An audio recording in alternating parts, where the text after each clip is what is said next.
ಅಚ್ಚುಕಟ್ಟಾಗಿ ಕಾರ್ಯಕ್ರಮ ನಿರ್ವಹಣೆ ಮಾಡ್ತಾ ಇರುವಂತ ಧರ್ಮದರ್ಶಿಗಳಲ್ಲಿ, ಸುಂದರವಾಗಿ ನಿರೂಪಣೆ ಮಾಡ್ತಾ ಇರುವ ನಿರೂಪಕರಲ್ಲಿ, ಅನ್ನದಾಸೋಹಿಗಳಲ್ಲಿ, ಈವರು ಹಾಗೂ ಪರವೂರುಗಳಿಂದ ಆಗಮಿಸಿರುವ ಶ್ರೋತಾ ಸಜ್ಜನರಾಗಿರುವ ನಿಮ್ಮೆಲ್ಲರ ಹೃದಯದಲ್ಲಿ ಸಾಕ್ಷಿಯಾಗಿ ಬೆಳಗುವಂತ ಪರಮಾತ್ಮನಿಗೆ ಹೃತ್ಪೂರ್ವಕ ನಮಸ್ಕಾರ. ಪುಣ್ಯಾತ್ಮರೇ, ನಿನ್ನೆ ದಿವಸ ಸಿದ್ದಪ್ಪ ವಯಸ್ಸು ಸಣ್ಣದು ಆದ್ರೆ ಸಹನ ದೊಡ್ಡದು. ಗುರುಗಳು ಅವನನ್ನು ಎಷ್ಟು ಉಪೇಕ್ಷೆ ಮಾಡಿದ್ರು, ಉದಾಸೀನ ಮಾಡಿದರೂ ಕೂಡ, ತಿರಸ್ಕಾರವನ್ನು ನೋಡಿದರೂ ಕೂಡ ಗಟ್ಟಿ ಮನಸ್ಸಿನಿಂದ 12 ವರ್ಷಗಳವರೆಗೆ ಗುರುವಿನ ಮನೆಯೊಳಗ, ಗುರುಗೃಹದೊಳಗ ದೀನನಾಗಿ ದಾಸನಾಗಿ ಸೇವೆ ಮಾಡಿದ. ನಾವು 7 ವರ್ಷ ಅಲ್ಲ 70 ವರ್ಷ ಆದರೂ ಮನೆ ಮೇಲಿನ ಮೋಹ ಬಿಡುವಲ್ವಿ. ನಮಗ ಗುರುಗಳ ಹತ್ರ ಹೋಗ್ಬೇಕು, ಸೇವಾ ಮಾಡಬೇಕು, ಮಠ ಮಂದಿರದ ಸಹವಾಸ ಮಾಡಬೇಕು ನಮಗೆ ಅನಿಸುವಲ್ದು. ಮನೆ ಬಿಡಕ ಮನಸ್ಸು ಬರುವಲ್ದು. ಅದ ಗೊಟ್ಟಕ್ಕಂದ ಮ್ಯಾಲ ಬಲಾತ್ಕಾರದಿಂದ ಹೊತ್ತು ಹೋಗಿಬೇಕು ಬರಾಗ, ಅಲ್ಲಿ ತನ ಮನೆ ಬಿಡಾಕ ಮನಸ್ಸಾಗೋದಿಲ್ಲ. ಆದ್ರೆ ಎಷ್ಟು ಸಣ್ಣ ವಯಸ್ಸಿನೊಳಗೆ ಎಂತ ಜ್ಞಾನ ಅಂದ್ರ, ಅಲ್ಲಿ ಅವನಿಗೆ ಯಾರು ಆದರ್ಶವರಿಲ್ಲ, ಉಪಚಾರ ಮಾಡೋರಿಲ್ಲ, ಅವನಿಗೆ ಮುದ್ದು ಮಾಡೋರಿಲ್ಲ. ಆದ್ರೂ ಧೈರ್ಯದಿಂದ ಧೃತಿಗೆಡದೆ, ಹೆದರ್ಲಾರದೆ, ಒಂದ್ ಕಡೆ ಹೇಳ್ತಾರೆ ಧೃತಿಗೆಡದೆ ತಾನಿರಬೇಕಂತೆ. ಸದ್ಗುರು ದೊರೆಯುವುದು ದುರ್ಲಭವು, ದೊರೆತರೆ ಜನ್ಮವು ಸಾರ್ಥಕವು, ಸಾರುತ್ತಲಿರುವವು ಶಾಸ್ತ್ರಗಳು, ಗುರು ಪರಮೇಶ್ವರನೇ ಅಹುದೆಂದು. ಅಂತ ಗಟ್ಟಿತನ ನಮಗೆ ಯಾವಾಗ ಬರ್ತದಪ್ಪ ಅಂದ್ರ, ನನಗೆ ಕಾಣುವಂತ ಗುರು, ನನ್ನ ಗುರು ಸಾಕ್ಷಾತ್ ಭಗವಂತ ಅದಾನನ್ನುವಂತ 100% ನಂಬಿಕೆ ಬಂದಾಗ ಈ ನಮೂನಿ ಸೇವಾ ಮಾಡೋ ಬುದ್ಧಿ ಬರ್ತತಿ. ಇಲ್ಲದ್ರ ಅನುಮಾನ, ಸಂಶಯ, ಗುರುಗಳಲ್ಲಿ ಮರೆ ಮೋಸ, ಅವರು ನಮ್ಮನ್ನ ಮನುಷ್ಯರು ಅಂತ ತಿಳ್ಕೊಂಡ್ರ ಇಂಥ ಗಟ್ಟಿ ಭಾವ ಬರ್ಲಿಕ್ಕೆ ಸಾಧ್ಯ ಇಲ್ಲ. ಅವರು ಸಾಕ್ಷಾತ್ ಭಗವಂತದಾರನ್ನೋ ಭಾವ ಬೇಕು. ನಾವು ಗುರುಗಳನ್ನು ಬಿಟ್ಟು ಸಾಧನೆ ಮಾಡಕ್ ಹೊಂಟೀವಿ.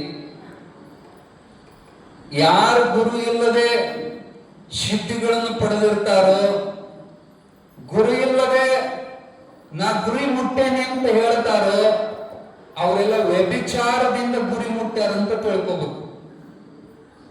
ವ್ಯಭಿಚಾರ ಅಂದ್ರೆ ಅರ್ಥಕತ್ಲ, ಗಂಡನ ಮಾಡಿಕೊಂಡು ಮಕ್ಕಳ ಹಡದ್ರ ಆ ಮಗುವಿಗೆ ಆಕಿಗೆ ಪತಿವ್ರತಿ ಅಂತ ಕರೀತಾರೆ. ಗಂಡ ಎಲ್ಲಾರೇ ಮಗನ ಹಡದಿದ್ಲ ಅಂದ್ರ ಆಕಿಗೆ ಈ ಸಮಾಜದೊಳಗೆ ಗೌರವ ಕೊಡೋದಿಲ್ಲ. ಹಂಗ ಗುರು ಇರ್ಲಾರ್ದೆ ಅವನು ಎಂತ ತರ ಸಾಧನೆ ಮಾಡಿರ್ಲಿ, ಅದು ವ್ಯಭಿಚಾರದ ಸಾಧನೆಯ ಸಿದ್ಧಿ ಅಂತ ತಿಳ್ಕೋಬೇಕಾಗ್ತದೆ.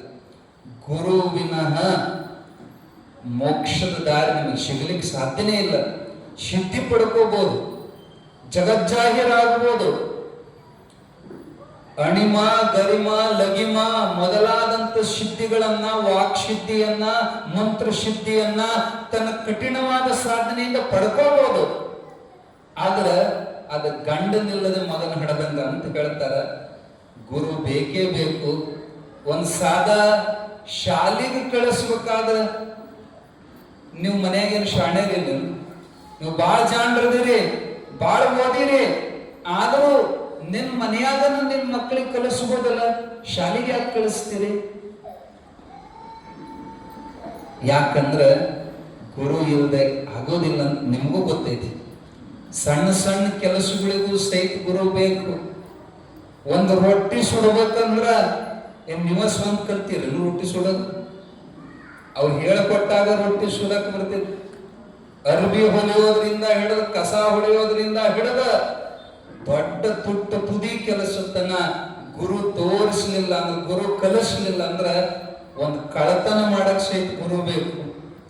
ಗುರು ಇರ್ಲಾರ್ದೆ ಕಳತನ ಮಾಡಕ್ ಹೋಗಿದ್ದಂದ್ರೆ ಸಿಕ್ಬಿಡ್ತಾನ. ಒಂದು ಅಂತಿಂತ ಕೆಲಸಕ್ಕೆ ಸಹಿತ ಗುರು ಬೇಕಂದಾಗ ಭಗವಂತನ ದಾರಿಗೆ ಗುರು ಇಲ್ದಂಗ ನಾವ ಸಾಧನೆ ಮಾಡ್ತೀವಿ ಅಂದ್ರ ನಮ್ಮಂತ ಮೂರ್ಖರು ಯಾರು ಇಲ್ಲ ಅಂತ ತಿಳ್ಕೋಬೇಕು.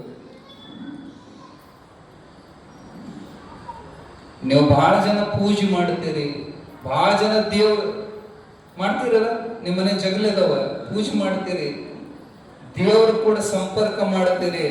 ಆದ್ರ ನಿಮ್ಗೆ ಗೊತ್ತಿಲ್ಲ ಹೆಂಗ್ ಸಂಪರ್ಕ ಮಾಡೋದು ಅನ್ನೋದು. ಹಂಗ ಗೊತ್ತಿತ್ತಂದ್ರ ಇಷ್ಟೊತ್ತಿಗೆ ನಿಮ್ ದೇವ್ರು ಮಾತಾಡಿಸ್ತಿದ್ದ. ದಿನಾ ಒಂದು ಗುಡಿಗೆ ಹೋಗ್ತೀರಿ, ನೂರಾರು ದೇವ್ರ ಕಡೆ ಹೋಗ್ತೀರಿ, ಒಂದು ದೇವ್ರ ನಿಮ್ಗೆ ಮಾತಾಡ್ಸಿ ನಾನು ಆರಾಮದಿರ, ಚಲೋದಿ ಆರಾಮದಿ, ಯಾವ ಬಂದಿ ಅಂತ ಒಬ್ಬರ ದೇವ್ರು ನಮ್ಗೆ ಮಾತಾಡ್ಸ. ಯಾಕೆ ಮಾತಾಡ್ಸಿಲ್ಲ ಅಂದ್ರ ನಮಗೆ ಹೆಂಗ್ ಮಾತಾಡ್ಸಬೇಕಂತ ನಾವು ಕಲ್ತಿಲ್ಲ, ಕಲಿಸೋರು ಭೇಟಿ ಆಗಿಲ್ಲ ನಮಗ. ಒಮ್ಮೆ ಸಿದ್ದೇಶ್ವರ ಸ್ವಾಮಿಗಳು ಅವರು ನಾವು ಭೇಟಿಯಾಗಿ ಸರ್ ಒಂದು ಪ್ರಶ್ನೆ ಕೇಳಿದ್ವಿ ನಾವು ಅವ್ರನ್ನ. ಅವಾಗ ದೇವಿ ಉಪಾಸನೆಗೆ ಒಂದು ತಲೆಯಾಗ ಎದ್ದಿತ್ತು ನಮ್ಗೆ. ದಿನಾ 18 ಅಧ್ಯಾಯ ಬಿಡದಂಗ ಒಂದು ವರ್ಷ ಓದಿದ್ವಿ ಅಂದ್ರ ದೇವಿ ಸಾಕ್ಷಾತ್ಕಾರಗಳ ಅಂತ ಪುರಾಣದಾಗ ಓದಿದ್ವಿ. ನಾವು 18 ಅಧ್ಯಾಯ ದಿನ ಒಂದು ವರ್ಷ ಮಾಡಬೇಕಂತ ಸಂಕಲ್ಪ ಮಾಡಿದ್ವಿ. ಅದಕ್ಕೆ ಅವ್ರ ಅಭಿಪ್ರಾಯ, ಅಪ್ಪವ್ರೆ ಹಿಂಗ್ ಮಾಡ್ಬೇಕಂತ ಮಾಡಿದ್ರಿ, ಹೆಂಗ್ ಮಾಡೋಣ್ರಿ ಅಂತ ಸಿದ್ದೇಶ್ವರ ಅಜ್ಜವ್ರನ್ನ ಕೇಳಿದ್ವಿ. ಅವ್ರ ಅದ್ಭುತ ಒಂದು ಮಾತು ಹೇಳಿದ್ರು. ನೋಡಪ್ಪ, ಒಂದು ಕರೆಂಟ್, ನೀವೇನ್ ವಿದ್ಯುತ್ ಶಕ್ತಿ, ಸಾದಾ ಒಂದು ವಿದ್ಯುತ್ ಶಕ್ತಿ ಮ್ಯಾನೇಜ್ ಮಾಡ್ಬೇಕಂದ್ರ ಬಲ್ಲದವರ ಕಡೆಯಿಂದ ಅದನ್ನ ಅನುಭವಿಗಳ ಕಡೆಯಿಂದ ಕಲಿಬೇಕು. ನಾವ ಏನಾರ ಮಾಡಕ್ ಹೋದ್ವಿ ಅಂದ್ರೆ ಕರೆಂಟ್ ಓಡಿಸ್ಕೊಂಡು ಸಾಯ್ತೀವಿ. ಹೌದಿಲ್ಲ? ಒಂದು ಸಾದಾ ಶಕ್ತಿ ಅದು ವಿದ್ಯುತ್ ಶಕ್ತಿ ಅಂದ್ರ ಆ ಭಗವಂತನ ಆದಿಶಕ್ತಿಯ ಒಂದು ಅಂಶ, ಅದು ಒಂದು ಕಿಡಿ ಇದ್ದಂಗದ. ಸಾದಾ ಒಂದು ಶಕ್ತಿನೇ. ಈ ಕರೆಂಟ್ ಅನುಭವಿಗಳಿಂದ ಕಲಿಲಾರದೆ ಏನಾರ ಮಾಡಕ್ ಹೋದ್ರ ಹೊಡಸುವಂದ್ ಸಾಯೋ ಪಾಳೆ ಬರ್ತದೆ. ಇನ್ನ ಆದಿಶಕ್ತಿಯನ್ನ ನೀನು ಒಲಿಸ್ಕೋಬೇಕಾಗಿತ್ತಂದ್ರ ಅನುಭವಿಗಳಿಲ್ಲದ ನೀನೇ ಸಾಧನೆ ಮಾಡಕ್ ಹೋದ್ರ ಪೆಟ್ಟು ತಿಂದಿಯಪ್ಪ ಹುಷಾರ್ ಅಂತಂದ ಎಚ್ಚರಿಕೆ ಕೊಟ್ಟರು ಗುರುಗಳು. ಅರ್ಥ ಆಗಿರ್ಬೇಕಲ್ಲ ನಿಮಗ. ಭಗವಂತ ಅಂದ್ರ ಅದು ಅದ್ಭುತವಾದ ಶಕ್ತಿ. ಅದನ್ನ ಹೆಂಗ್ ಮ್ಯಾನೇಜ್ ಮಾಡ್ಬೇಕು, ಅದರ ಕೂಡ ಹೆಂಗ್ ಒಡನಾಡ್ಬೇಕು ಅನ್ನೋದಕ್ಕ ಮಾರ್ಗದರ್ಶನ ಅತ್ಯಂತ ಅವಶ್ಯಕ ಐತಿ. ಅದಕ್ಕ ನೀವೆಷ್ಟೇ ಶಾಣ್ಯರಿರ್ರಿ, ನಿಮ್ ಶಾಣ್ಯತನ ಲೌಕಿಕದಾಗ, ಅಲೌಕಿಕದಾಗ ನಿಮ್ ಶಾಣ್ಯತನ ಉಪಯೋಗಕ್ಕೆ ಬರೋದಿಲ್ಲ. ಯಾವ್ದಾದ್ರು ಒಂದು ಗುರಿ ಮುಟ್ಟಬೇಕಂದ್ರೆ ಹಿಂದೆ ಗುರು ಇರ್ಬೇಕಂತ ಹೇಳ್ತಾರ. ಗುರು ಇರ್ಲಾರ್ದೆ ಗುರಿ ಮುಟ್ಲಿಕ್ಕೆ ಸಾಧ್ಯ ಇಲ್ಲ. ಅಂತ ಗುರು ನಮ್ಮನ್ನ ಬಹಳ ಪರೀಕ್ಷೆ ಮಾಡ್ತಾನ. ಯಾಕೆ ಪರೀಕ್ಷೆ ಮಾಡ್ತಾನಪ್ಪ ಅಂದ್ರ,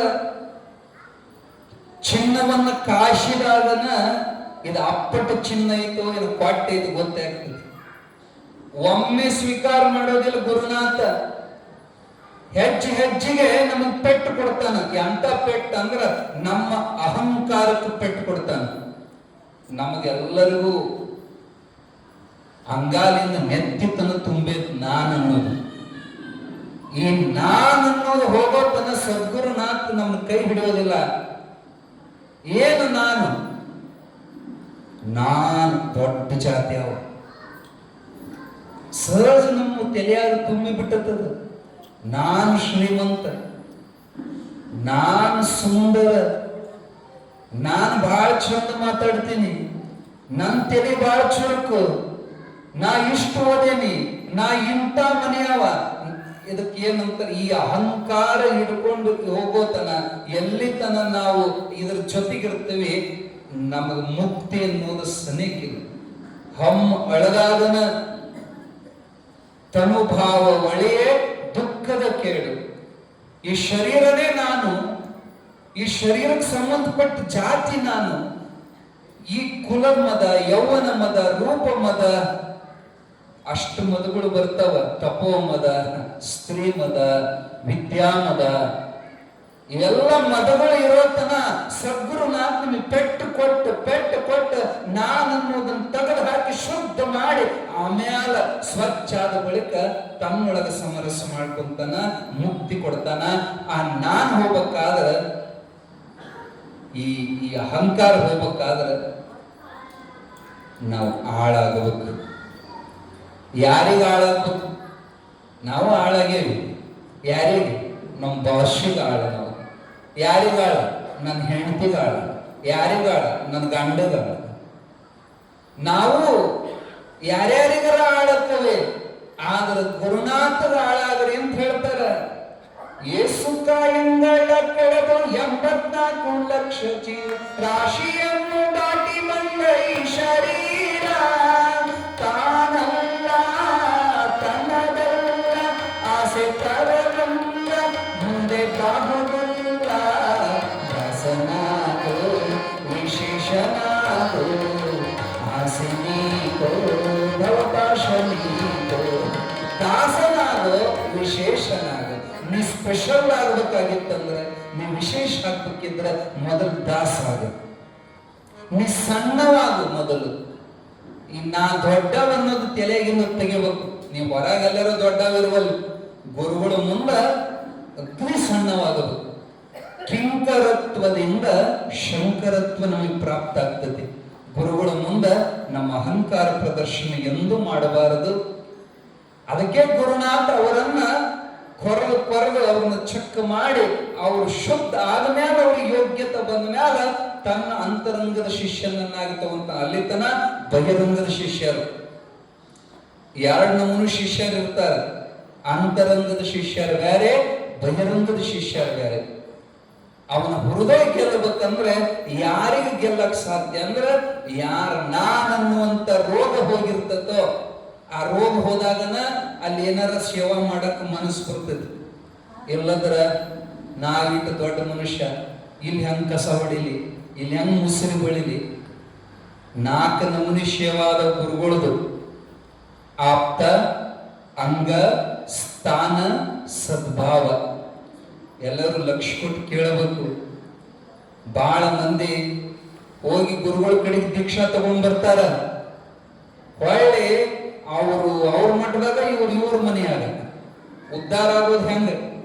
ಗಂಡನ ಮಾಡ್ಕೊಂಡು ಬಳಿಕ ಹೆಂಡತಿ ಮನೆಯಾಗ ಬಾಳೆ ಮಾಡಿದ್ರೆ ಆಕಿ ಹೆಂಡತಿ ಮದುವೆ ಆಗ ಬಾಳೆ ಬಂದು ತೋಳ ಮನೆಯಾಗ ಕುಂತ್ಲಂದ್ರ ಉದ್ಧಾರ ಆಗ್ತೈತೆ ಅನ್ನೋದು ಬಾಳೆ ಆಗ್ತೈತೇನು? ಗುರು ಅನ್ನುವಂತ ಗಂಡನ ಮಾಡಿಕೊಂಡ ಬಳಿಕ ಅವನು ಕೊಡೋ ಶಿಕ್ಷೆಗಳನ್ನು ಅನುಭವಿಸ್ಬೇಕು. ಒಂದೇದು, ಎಲ್ಲರಂತವನಲ್ಲ ನನ್ನ ಗಂಡ ಬಲ್ಲಿದನೆ ಪುಂಡ, ಎಲ್ಲರಂತವನಲ್ಲ ನನ್ನ ಗಂಡ, ಎಲ್ಲರಂತವನಲ್ಲ ಕೇಳೆ ಸೊಲ್ಲಿಗೆ ಬೈದು ನನ್ನ, ಎಲ್ಲೂ ಹೋಗೋ ಗಂಗ ಮಾಡಿಟ್ಟ ಕಾಲು ಮುರಿದು ಬಿಟ್ಟ, ಎಲ್ಲರಂತವನಲ್ಲ ನನ್ನ ಗಂಡ. ಶಿಶ್ನಾಶ್ವರಿ ಹಾಡಿದ ಹಾಡು ಕೇಳಿರಲ್ಲ? ಮತ್ ನೀವು ಯಾವ ಗಂಡನ ವಿಚಾರ ಮಾಡಿರಿ ಅಂಬರು? ಈ ಗಂಡಲ್ಲ, ಸಾವಿಲ್ಲದ ಕೇಡಿಲ್ಲದ ರೂಪಿಲ್ಲದ ಚಲುವ ಚನ್ನಮಲ್ಲಿಕಾರ್ಜುನನೇ ನನ್ನ ಗಂಡ ಅಂತ ಅಕ್ಕ ಮಹಾದೇವಿಯನ್ನು ಮಾಡಿಕೊಂಡ್ಲು. ಅಂತ ಗುರುನಾಥನುವಂತ ಗಂಡ ಅವ ಎಲ್ಲರಂತವನಲ್ಲ ನನ್ನ ಗಂಡ. ಬಲ್ಲಿದನೆ ಪುಂಡ, ದೊಡ್ಡ ಪುಂಡವ, ಮತ್ ಬಾಳ ತಿಳುವಳಿಕಿರೋ ಪುಂಡ. ಸೊಲ್ಲಿಗೆ ಬೈದು ನನ್ನ. ಯಾಕೆ ಬೈತಾನ? ಅವನಿಗೇನು ಬೈಯೋ ಚಟ ಏನು ಅಲ್ಲ. ನಮ್ಮ ಸೊಕ್ಕು ಇಳಿಸೋ ಸಲುವಾಗಿ ಹೆಜ್ಜೆಗೆ ನಮಗೆ ಪೆಟ್ಟು ಕೊಟ್ಟು ಎಲ್ಲೂ ಹೋಗದನ್ನ ಮಾಡಿಟ್ಟ, ಕಾಲು ಮುರಿದು ಬಿಟ್ಟ. ನಿಮ್ ಗಂಡ್ರು ಯಾವಾಗಾರ ಸಿಟ್ಟು ಬಂದಾಗ ಕಾಲು ಮುರಿತಿರ್ಬೇಕು. ಈ ಕಾಲು ಮುರಿಯೋದಲ್ಲ, ಆ ಮನಸ್ಸಿನ ಕಾಲು ಮುರಿದು ಅತ್ಯಂತ ಹರಿದಾಡುವಂತ ಚಂಚಲವಾದ ಮನಸ್ಸನ್ನ ಎಲ್ಲೂ ಹೋಗದಂಗ ಮಾಡಿಟ್ಟ, ಕಾಲು ಮುರಿದು ಬಿಟ್ಟ. ಇಂಥ ಗಂಡನು ಮಾಡಿಕೊಳ್ಳ್ರಿ, ನಿಮ್ಮ ಜನ್ಮ ಸಾರ್ಥಕ ಆಗ್ತದೆ ಅಂತ ಹೇಳ್ತಾರ. ಅಂತ ಗಂಡ, ಗುರು ಅನ್ನುವಂತ ಗಂಡ ಶುದ್ಧಗ 12 ವರ್ಷ ಮಾತಾಡಿಸಿಲ್ಲ. ಒಂದು ಆಳಿನ ಗಟ್ಟೆ ಅಂಗಳದ ಕಸ ಹೊಡ್ಕೊಂಡು ಮುಸುರಿ ಬೆಳ್ಕೊಂಡು ಸೇವಾ ಮಾಡ್ಕೊಂತ ಆಪ್ತ, ಅದನ್ನ ಹೇಳಕತ್ತಿದ್ವಿ, ಮತ್ತೆಲ್ಲೋ ಹೋದ್ ನೋಡ್ರಿ ವಿಷಯ. ಆಪ್ತ, ಅಂಗ, ಸ್ಥಾನ, ಸದ್ಭಾವ 4 ನಮೂನಿ ಸೇವಾದ ಗುರುವಿಂದ. ಆಪ್ತ ಅಂದ್ರೆ ಏನು?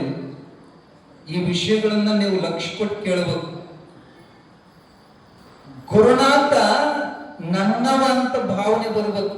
ಆಪ್ತ ನಿಮ್ಮ ಅಗ್ಗದಿ ಬೇಕಾದಂತ ಸಂಬಂಧಿಕರನ್ನ ಕಂಡ್ರ ಅಗ್ಗದಿ ನಮ್ಮವರು ಅಂತ ಅನಿಸಿದಾಗ ಹೆಂಗ ಭಾವನೆ ಮುಖ್ಯ ನಮ್ಮವ್ರಂತ ಅನಿಸ್ತತಲ್ಲ. ಹಂಗ ಗುರುನಾಥನ್ ನೋಡಿದ ಕೂಡಲೇ ನಿಮ್ ಕಳ್ಳು ಜಗ್ಗಬೇಕ, ಒಳಗ್ ಮುಖ್ಯ ಬರಬೇಕು, ಪ್ರೀತಿ ನನ್ನವ ಅನಿಸ್ಬೇಕು. ಅದಕ್ಕೆ ಆಪ್ತ ಸೇವಾ ಅಂತ ಕರೀತಾರೆ, ಅಂಗ ಸೇವಾ. ನಮ್ಮ ಶರೀರದ ಬಗ್ಗೆ ನಾವು ಎಷ್ಟು ಕಾಳಜಿ ಮಾಡ್ತೀವೋ, ನಮ್ಮ ಶರೀರಕ್ಕೆ ಏನಾರ ಧಕ್ಕೆ ಆಗದಂಗೆ ಹೆಂಗ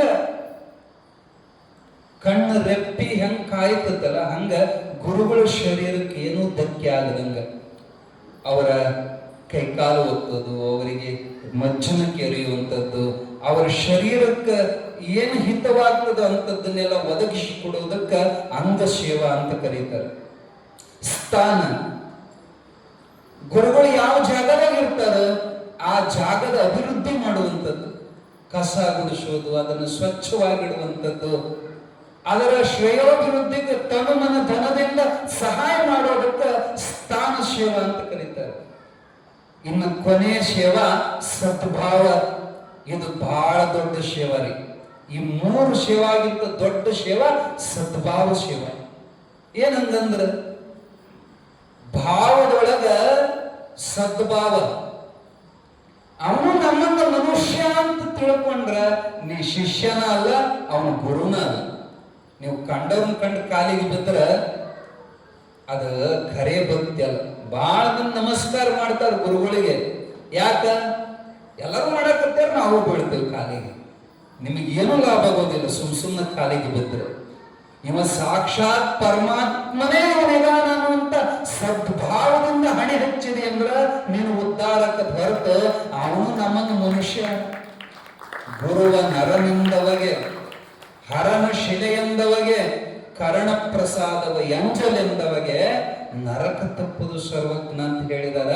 ಗುರು ಸಾಕ್ಷಾತ್ ಪರಬ್ರಹ್ಮ, ಬರ್ಗೋ ಸಾಕ್ಷಾತ್ ನರಾಕೃತಿ, ಗುರು ಬ್ರಹ್ಮ, ಗುರು ವಿಷ್ಣು, ಗುರುದೇವ ಮಹೇಶ್ವರ ಅನ್ನುವಂತ 100ಕ್ಕೆ 100 ನಂಬಿಕೆ ಇದ್ರ ಕಾಲಿಗೆ ಬೀಳ್ರಿ, ಇಲ್ಲದ್ರೆ ಸನೇಕ ಬರಬಾಡ್ರಿ.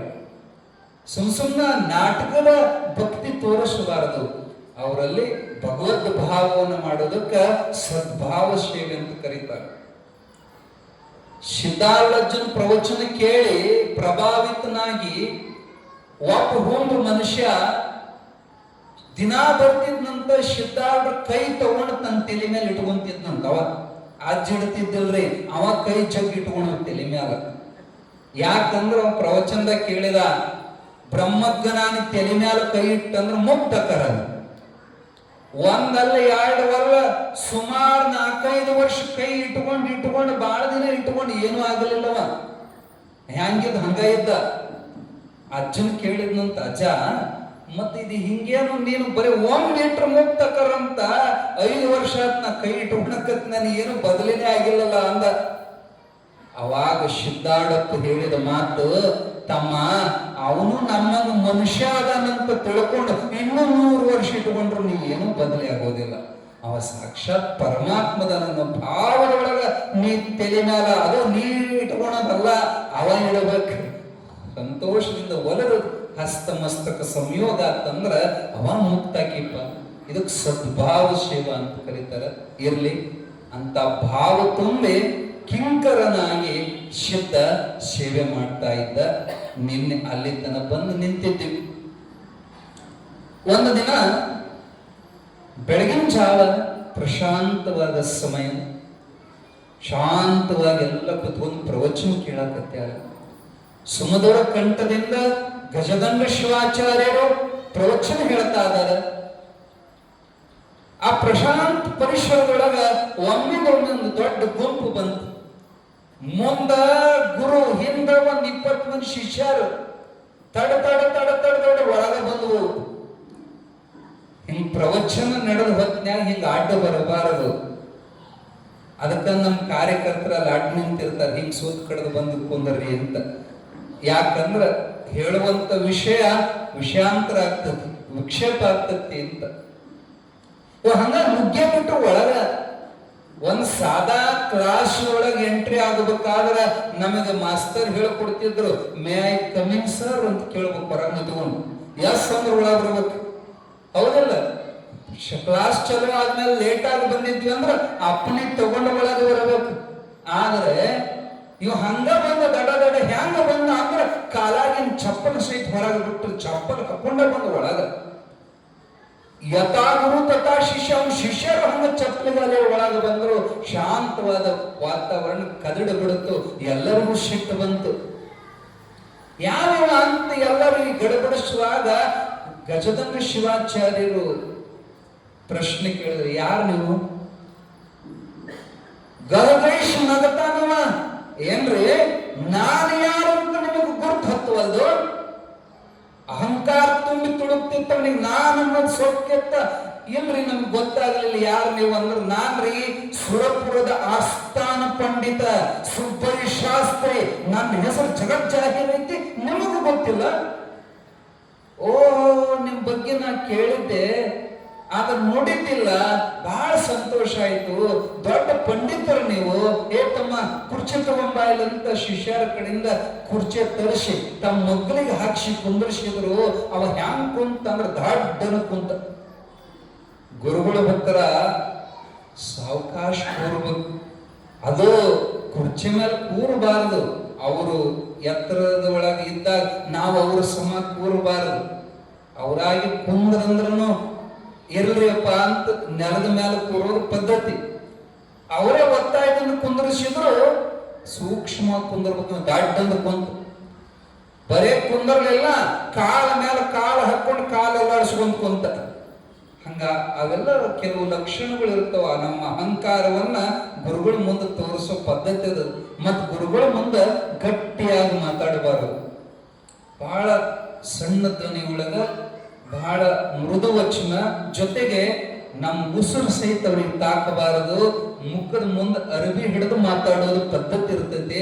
ಇರ್ಲಿ, ಅವ ಏನ ಸ್ವಾಮಿಗಳು ಏನ್ ನಡೆಸಿರಿ ಅಂತ ಕಾಲೆಲ್ಲ ಅಳಿಸ್ಕೊಂಡ್ ಕೇಳ್ದ. ಪ್ರವಚನ ನಡೆಸಿವಪ್ಪ. ಏನ್ ಪ್ರವಚನ? ಉಪನಿಷತ್ತಿನ ಪ್ರವಚನ. ನಗ ಚಲೋ ಮಾಡಿದವ, ಯಾಕೆ ನಗ್ತೀರಿ ಶಾಸ್ತ್ರಿಗಳು, ಯಾಕೆ ನಗ್ತೀರಿ ಅಂದ್ರೆ ಉಪನಿಷತ್ತಿನ ಪ್ರವಚನ ನೀವು ಹೇಳ್ತೀರಿ. ಹೌದು, ಇವ್ರು ಕೇಳ್ತಾರ. ಅಲ್ಲ, ನಿಮ್ ಬುದ್ಧಿಯಲ್ಲಿ ಇಟ್ಟಿರಿ ಅಂದ್ರೆ ಗುರುಗಳಿಗೆ ಜನ ಎದ್ರು, ಸಿಟ್ಟಿಗೆ ಎದ್ರು, ಅವನಿಗೆ ಜಗಳ ಛಲ ಆಗುವಾಗ ಗಜದಂಗ ಶಿವಾಚಾರ್ಯರು ಆ ಶಿಷ್ಯರಿಗೆ ಸನ್ನೆ ಮಾಡಿ ಕುಂದ್ರಿಸಿದ್ರು. ಯಾಕೆ ಹಂಗ ಹೇಳ್ತೀರಿ? ಏನ್ ತಪ್ಪು ನಾವು ಹೇಳಿದ್ರೆ? ಏನ್ರಿ ನಿಮ್ಗೆ ಗೊತ್ತಿಲ್ವ? ಉಪನಿಷತ್ ವಾಕ್ಯಗಳನ್ನ ಹೇಳಲಿಕ್ಕೆ ಮತ್ತು ಕೇಳಲಿಕ್ಕೆ ಬ್ರಾಹ್ಮಣರನ್ನು ಬಿಟ್ಟರೆ ಬ್ಯಾರೆದವರಿಗೆ ಅಧಿಕಾರನೇ ಇಲ್ಲ. ಈ ಜಗತ್ತಿನೊಳಗೆ ಉಪನಿಷತ್ ಬ್ರಾಹ್ಮಣರು ಮಾತ್ರ ಹೇಳಬೇಕು, ಬ್ರಾಹ್ಮಣರು ಮಾತ್ರ ಕೇಳಬೇಕು. ಇಲ್ಲಿ ಎಲ್ಲಾ 18 ಜಾತಿ ಮಂದಿ ಕೂಡಿಸ್ಕೊಂಡ ಉಪನಿಷತ್ ಹೇಳ್ತೀರಿ. ಉಪನಿಷತ್ ಅಂದ್ರೆ ಏನು ಅಂತಂದ್ರೆ ನಿಮಗೆ ಪಕ್ಕ ಗೊತ್ತೈತಿ. ಗುರುಗಳಿಗೆ ಹಿಂಗ ಅಸಹ್ಯ ಮಾಡಿ ಮಾತಾಡಕತ್ತಿದಾಗ ಬಾಗಲಾಗ ಕುಂತಿದ್ದ ಶಬ್ದದ ರಕ್ತ ಕುದಿಯಾಕತ್ ಸಿಟ್ಟು ಬಂತು. ಆದ್ರೆ ಗುರುಗಳೇ ಶಾಂತದರ. ಆಯ್ತ್ರಿ, ಅದೇನ್ ದೊಡ್ಡ ವಿಷಯ? ಉಪನಿಷತ್ ಅಂದ್ರೆ ಏನು? ಅದೇನ್ ದೊಡ್ಡ ವಿಷಯ? ನಾ ಯಾಕೆ ಹೇಳೋದು? ನಮ್ಮ ಶಿಷ್ಯರ ಹೇಳ್ತಾರಲ್ಲ, ಹೇಳೋ ರುದ್ರಯ್ಯ ಎದ್ನಿಲ್ಲ, ಉಪನಿಷತ್ ಅಂದ್ರೆ ಏನು ಹೇಳೋದು? ಅವ ರುದ್ರಯ್ಯ ಎದ್ ನಿಂತ, ಸ್ವಾಮಿ ಉಪನಿಷತ್ ಅಂದ್ರಿ ಅಲ್ಲಿ ನಮ್ಮ ಗುರುಗಳ ಮುಂದೆ ದಪ್ಪ ಪುಸ್ತಕ ಐತ್ ನೋಡ್ರಿ, ಅದ ಉಪನಿಷತ್ ಅಂದ. ಅವತ್ತು ನೋಡಿ ನಗಾಕತ್ತ, ದೊಡ್ಡ ಚಲೋ ಶಿಷ್ಯರು. ನಿಮಗೂ ಗೊತ್ತಿದ್ರ ಅವನು ಹೇಳ್ತಾನ, ನೀ ಹೇಳೋ ಶಂಕರ ಅಂತಂದ. ಅವ ಎದ್ದು ನಿಂತ, ಅವ ಉಪನಿಷತ್ ಅಂದ್ರಿ ದಿನಾ ನಮ್ಮ ಸ್ವಾಮಿಗಳು ಪ್ರವಚನ ಹೇಳ್ತಾರಲ್ರಿ, ಅದ ಉಪನಿಷತ್ ಅಂತ ಅವಂದ. ಇನ್ನು ಹುಚ್ಚರಿಗತಿ ಏನೇನ್ರ ಹೇಳಾಕತ್ವ ಮುಂದ್ ಕುಂತು ಗಹಿಷ್ಯನಾಗತ್ತಾನ. ಸುಬ್ಬಯ್ಯಗಿನ ಪ್ಲಸ್ ಪಾಯಿಂಟ್ ಏನ್ರಿ? ಇಂಥವಕ್ಕೆಲ್ಲ ಉಪನಿಷತ್ ಹೇಳ್ತೀವಿ, ನಿಮಗ ಗೊತ್ತಿಲ್ಲ, ಅವನಿಗೇನ್ ಹೇಳ್ತೀರಿ ಹೇಳ್ರಿ? ನೀವ ಹೇಳಿ, ಪಾಪ ಹುಡುಗರಿಗೆ ಯಾಕೆ ತ್ರಾಸ ಕೊಡ್ತೀರಿ ಅಂದ ಕೂಡ್ಲೆ ಶಿಸ್ತದ ತಡ್ಕೊಂಡು ಒಮ್ಮೆ ಶಿಟ್ಟು ಹೇಳ್ತ ಹೊರಗ ನಿಂತಂತ ಶಿತ್ತು ಕೂಗುತ್ತಾನ, ಅಪ್ಪ ನೀ ಹೇಳಂದ್ರ ನಾ ಹೇಳ್ತೀನಿ ಉಪನಿಷತ್ ಅರ್ಥನ ಅಂದ ಕೂಡ್ಲೆ ಗದೈಶ್ ನಗತಾನ. ಇವು ಒಳ ಕುಂತವ್ಗೂ ಗೊತ್ತಿಲ್ಲ, ಇವ್ ದನಕಾಯ ಇವು ಏನ್ ಹೇಳ್ತಾನ ಅಂತ. ಅವಾಗ ಗಜದಂಗ ಶಿವಾಚಾರ್ಯರ ತೀಕ್ಷ್ಣವಾದ ದೃಷ್ಟಿಯಿಂದ ಬಾಗಲ ಹೊರಗೆ ನಿಂತು ಶಿಸ್ತನ ದಿಟ್ಟಿಸಿ ನೋಡ್ತಾರ. ಅವನ ತಾಕತ್ತು ಅವರಿಗೆ ಅಂತರಂಗದೊಳಗೆ ಗೊತ್ತೇ ಇತ್ತು. ಯಾವುದೇ ಪ್ರಪ್ರಥಮ ಬಾರಿಗೆ ಮೊದಲನೇ ಸಾರಿ ಮಾತಾಡಿಸ್ತಾರ, ಬಹಳ ಒಳಗವ ಅಂತ ಕರೆದ್ರು. ಇದು ಮೊದಲನೇ ಸಾರಿ ಮಾತಾಡಿಸಿದ್ದು ಬಹಳ ಒಳಗವ. ಬಹಳ ಅಂದ್ರೆ ಆ ಕಡೆ ಶಬ್ದ ಮಗನೇ. ನಮ್ಮಪ್ಪ ನನಗೆ ಮಗ ಅಂತ ಒಪ್ಕೊಂಡ ಅಂತ ಸಂತೋಷದಿಂದ ಆ ಹೊಸ್ತಲಿಗೆ ಹಣಿ ಹಚ್ಚಿ ನಮಸ್ಕಾರ ಮಾಡಿ ಕಣ್ಣಾಗ ಆನಂದ ಕಣ್ಣೀರು ಸುರಿಸುವಂತ ಶಿಫ್ಟ್ ಅದೇ ಪ್ರಪ್ರಥಮ ಬಾರಿ ಮಠದ ಒಳಗೆ ಬಂದ. ಮಠದ ಒಳಗೆ ಬಂದ ಬಳಿಕ ಏನ್ಪಾ ನೀ ಹೇಳ್ತೀಯನು? ಅವ್ರು ಕೇಳಿದ ಪ್ರಶ್ನೆ ಕೂತ್ರ ಸಿದ್ಧನ ಹತ್ರ ಎಂತ ವಿನಯ ಅಂದ್ರ, ಅಪ್ಪ ನೀವ್ ಹೇಳಂದ್ರ ನಾ ಹೇಳ್ತೀನಿ. ಎಷ್ಟು ಚಂದ ಐತ್ ನೋಡ್ರಿ ಮಾತು. ನಾ ಹೇಳ್ತೀನಿ ಅಲ್ಲ, ನೀ ಹೇಳಂದ್ರ ನಾ ಹೇಳ್ತೀನಿ ಅಜ್ಜ ಅಂದ ಕೂಡ್ಲೆ ಆಯ್ತು ಬಾಳ ಹೇಳು ಅಂತಂದ ಕೂಡ್ಲೆ ಧೈರ್ಯದಿಂದ ಶುದ್ಧ ಮಾತಾಡ್ತಾನೆ. ಶಾಸ್ತ್ರೀಜಿ, ಉಪನಿಷತ್ ಅಂದ್ರ ಬ್ರಹ್ಮವಿದ್ಯಾ. ಒಂದ ನುಡಿ ಒಳಗೆ ಉತ್ತರ ಕೊಟ್ಟ. ಬ್ರಹ್ಮವಿದ್ಯಾ ಅದೇನು ಬ್ರಹ್ಮವಿದ್ಯಾ ಅಂತ ಹೊಳ್ಳಿ ಪ್ರಶ್ನೆ ಕೇಳಿದಾಗ ನೋಡ್ರಿ, ಜೀವನ ಅವಿದ್ಯೆ, ಇಂದ್ರಿಯ ನಿಗ್ರಹದಿಂದ ಗುರುಮುಖದಿಂದ ಈ ಉಪನಿಷತ್ ವಾಕ್ಯಗಳನ್ನು ಕೇಳಿದಾಕ್ಷಣ ಜೀವನ ಹೃದಯದೊಳಗಿರುವಂತ ಅವಿದ್ಯಾ ನಿರಸನ ಮಾಡುವ ದಿಶೆಯಿಂದ ಇದಕ್ಕ ವಿದ್ಯಾ ಅಂತ ಕರೀತಾರೆ. ಅವಿದ್ಯೆ ಹೋಗಲಾಡಿಸೋದಕ್ಕೆ ವಿದ್ಯಾ ಅಂತಾರೆ. ಸರಳ ಉತ್ತರ ಕೊಟ್ಟು ಬಿಟ್ಟ. ಹೌದು ಅನ್ನಿಸ್ತು. ಆದ್ರೂ ಇವನನ್ನ ಹೆಂಗಾರ ದಿಕ್ಕು ತಪ್ಪಿಸಬೇಕಂತ ಶಾಸ್ತ್ರಿ ಅಂತನ ನೀ ಹೇಳೋದು ಬರೋಬರಿನ. ಆದ್ರ ಉಪನಿಷತ್ ಹೇಳಾಕ ಕೇಳಾಕ ಬ್ರಾಹ್ಮಣರಿಗೆ ಮಾತ್ರ ಅಧಿಕಾರ ಐತಿ ಹೊರತು ಸಾಮಾನ್ಯರಿಗೆ ಅಧಿಕಾರ ಇಲ್ಲ. ಶಾಸ್ತ್ರ ಹೇಳ್ತಾವ. ಅವಾಗ ಸಿದ್ಧ ಹೊಳ್ಳಿ ಪ್ರಶ್ನೆ ಕೇಳ್ತಾನ, ಬ್ರಾಹ್ಮಣ ಅಂದ್ರೆ ಯಾರು? ಸ್ವಲ್ಪ ನಿಮ್ ಮೆದುಳಿಗೆ ಕೈ ಹಾಕ್ತೀವಿ ನಾವೀಗ. ನೀವು ಬುದ್ಧಿವಂತರಿದ್ರಿ ಅಂದ್ರ ನಿಮಗೆ ಇದು ರುಚಿ ಆಕೈತಿ. ಒಂದೀಟ್ ನೀವು ನಮ್ಮ ಬೆನ್ನು ಹತ್ತಲಿಲ್ಲ ಅಂದ್ರೆ ನಿಮಗೆ ನಿದ್ದೆ ಬರ್ತಾವ. ಸ್ವಲ್ಪ ಲಕ್ಷ್ಯ ಕೊಡ್ಬೇಕು. ಬ್ರಾಹ್ಮಣ ಅಂದ್ರೆ ಯಾರು? ಸಿದ್ಧ ಹೊಳ್ಳಿ ಕೇಳ್ತಾನ. ಬ್ರಾಹ್ಮಣ ಅಂದ್ರೆ ಜಾತಿನೋ? ಬ್ರಾಹ್ಮಣ ಅಂದ್ರೆ ಶರೀರನೋ? ಬ್ರಾಹ್ಮಣ ಅಂದ್ರೆ ಜೀವನೋ? ಎಷ್ಟು ಚೆನ್ನಾಯ್ತು ನೋಡಿ ಪ್ರಶ್ನೆ. ಬ್ರಾಹ್ಮಣ ಅಂದ್ರೆ ಜೀವನೋ, ಜಾತಿನೋ, ಏನು ಶರೀರನೋ? ಬ್ರಾಹ್ಮಣ ಅಂತ ನೀವು ಯಾರಿಗಂತೀರಿ? ಅವ ಅಂದ ಬ್ರಾಹ್ಮಣ ಅಂದ್ರೆ ಬ್ರಾಹ್ಮಣ ಹೊಟ್ಟೆ ಹುಟ್ಟಿದವ ಬ್ರಾಹ್ಮಣ. ಬಹಳ ಮಂದಿ ತಲೆ ಹಿಂಗೆ ಇರ್ತದೆ, ಬ್ರಾಹ್ಮಣ ಹೊಟ್ಟೆ ಹುಟ್ಟಿದವ ಬ್ರಾಹ್ಮಣ. ಹಂಗಾಗೋದಿಲ್ಲ. ಡಾಕ್ಟರ್ ಹೊಟ್ಟೆ ಹುಟ್ಟಿದವ ಡಾಕ್ಟರ್ ಅಕ್ಕನೇನು? ಡಾಕ್ಟರ್ ಹೊಟ್ಟೆ ಹುಟ್ಟಿದವ ಡಾಕ್ಟರ್ ಅಕ್ಕನ? ಇಲ್ಲ ಇಲ್ಲ, ಅದನ್ನ ಅಭ್ಯಾಸ ಮಾಡಬೇಕು, ಅದನ್ನ ಕಲಿಬೇಕು, ಅದರ ಪರಿಣತ ಆಗಬೇಕು, ಅವಾಗ ಡಾಕ್ಟರ್ ಅಕ್ಕ. ಬರೀ ಹೊಟ್ಟೆ ಹುಟ್ಟಿದ ಕೂಡಲೇ ಡಾಕ್ಟರ್ ಆಗೋಲ್ಲ. ಐನೇರು ಹೊಟ್ಟೆ ಹುಟ್ಟಿದವ ಐನೇರ, ಬ್ರಾಹ್ಮಣ ಹೊಟ್ಟೆ ಹುಟ್ಟಿದವ ಬ್ರಾಹ್ಮಣರ. ಇದೆಲ್ಲ ಕಲ್ಪನೆ. ಬ್ರಾಹ್ಮಣ ಅಂದ್ರೆ ಜಾತಿ ಅಲ್ಲೋ. ಹೆಂಗಲ್ಲ ಅಂತ ಕೇಳಿದಾಗ ಸಿದ್ಧ ಹೇಳ್ತಾನ, ನೋಡು ನೀ ಅವ್ರ ಜಾತಿ ಹುಟ್ಟಿದವರೇ ಬ್ರಾಹ್ಮಣ ಅನ್ನೋದಾದ್ರ ವಿಶ್ವಾಮಿತ್ರರು ಹುಟ್ಟಿದ್ದು ಕ್ಷತ್ರಿಯ ವಂಶದೊಳಗೆ, ಆದ್ರೆ ಬ್ರಹ್ಮಜ್ಞಾನ ಸಂಪಾದನೆ ಮಾಡ್ಕೊಂಡು ಬ್ರಾಹ್ಮಣನಾದವ. ವಶಿಷ್ಠರು ಬ್ರಾಹ್ಮಣ ಹೊಟ್ಟೆ ಹುಟ್ಟಿದವರಲ್ಲ. ವ್ಯಾಸ ಮಹರ್ಷಿಗಳು ಬ್ರಾಹ್ಮಣ ಹೊಟ್ಟೆ ಹುಟ್ಟಿದವರಲ್ಲ. ವಾಲ್ಮೀಕಿ ಬ್ರಾಹ್ಮಣ ಹೊಟ್ಟೆ ಹುಟ್ಟಿದವರು. ಬ್ಯಾರೆ ಜಾತಿಯಾಗಿ ಹುಟ್ಟಿದ್ರು ಕೂಡ ಅವರ ತಮ್ಮ ಸಾಧನೆಯ ಶಕ್ತಿಯಿಂದ ಬ್ರಹ್ಮಜ್ಞಾನವನ್ನು ಪಡೆದು ಬ್ರಾಹ್ಮಣರಾದ್ರು. ನೀ ಹೇಳೋ ಪ್ರಕಾರ ಜಾತಿ ಬ್ರಾಹ್ಮಣ ಅಲ್ಲ.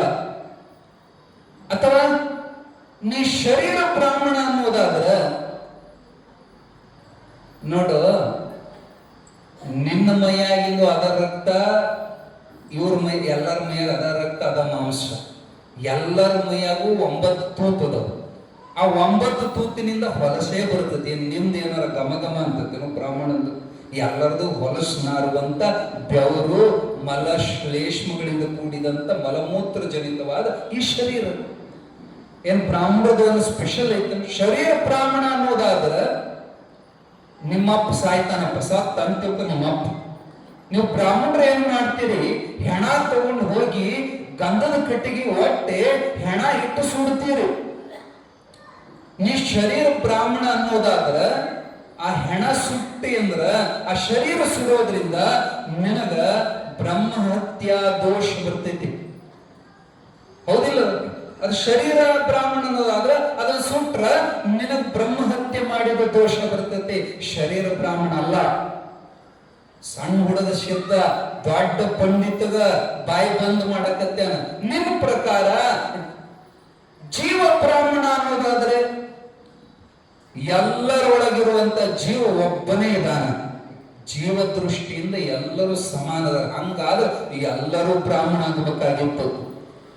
ಜೀವನು ಬ್ರಾಹ್ಮಣ ಅಲ್ಲ, ಶರೀರ ಬ್ರಾಹ್ಮಣ ಅಲ್ಲ, ಜಾತಿ ಬ್ರಾಹ್ಮಣ ಅಲ್ಲ.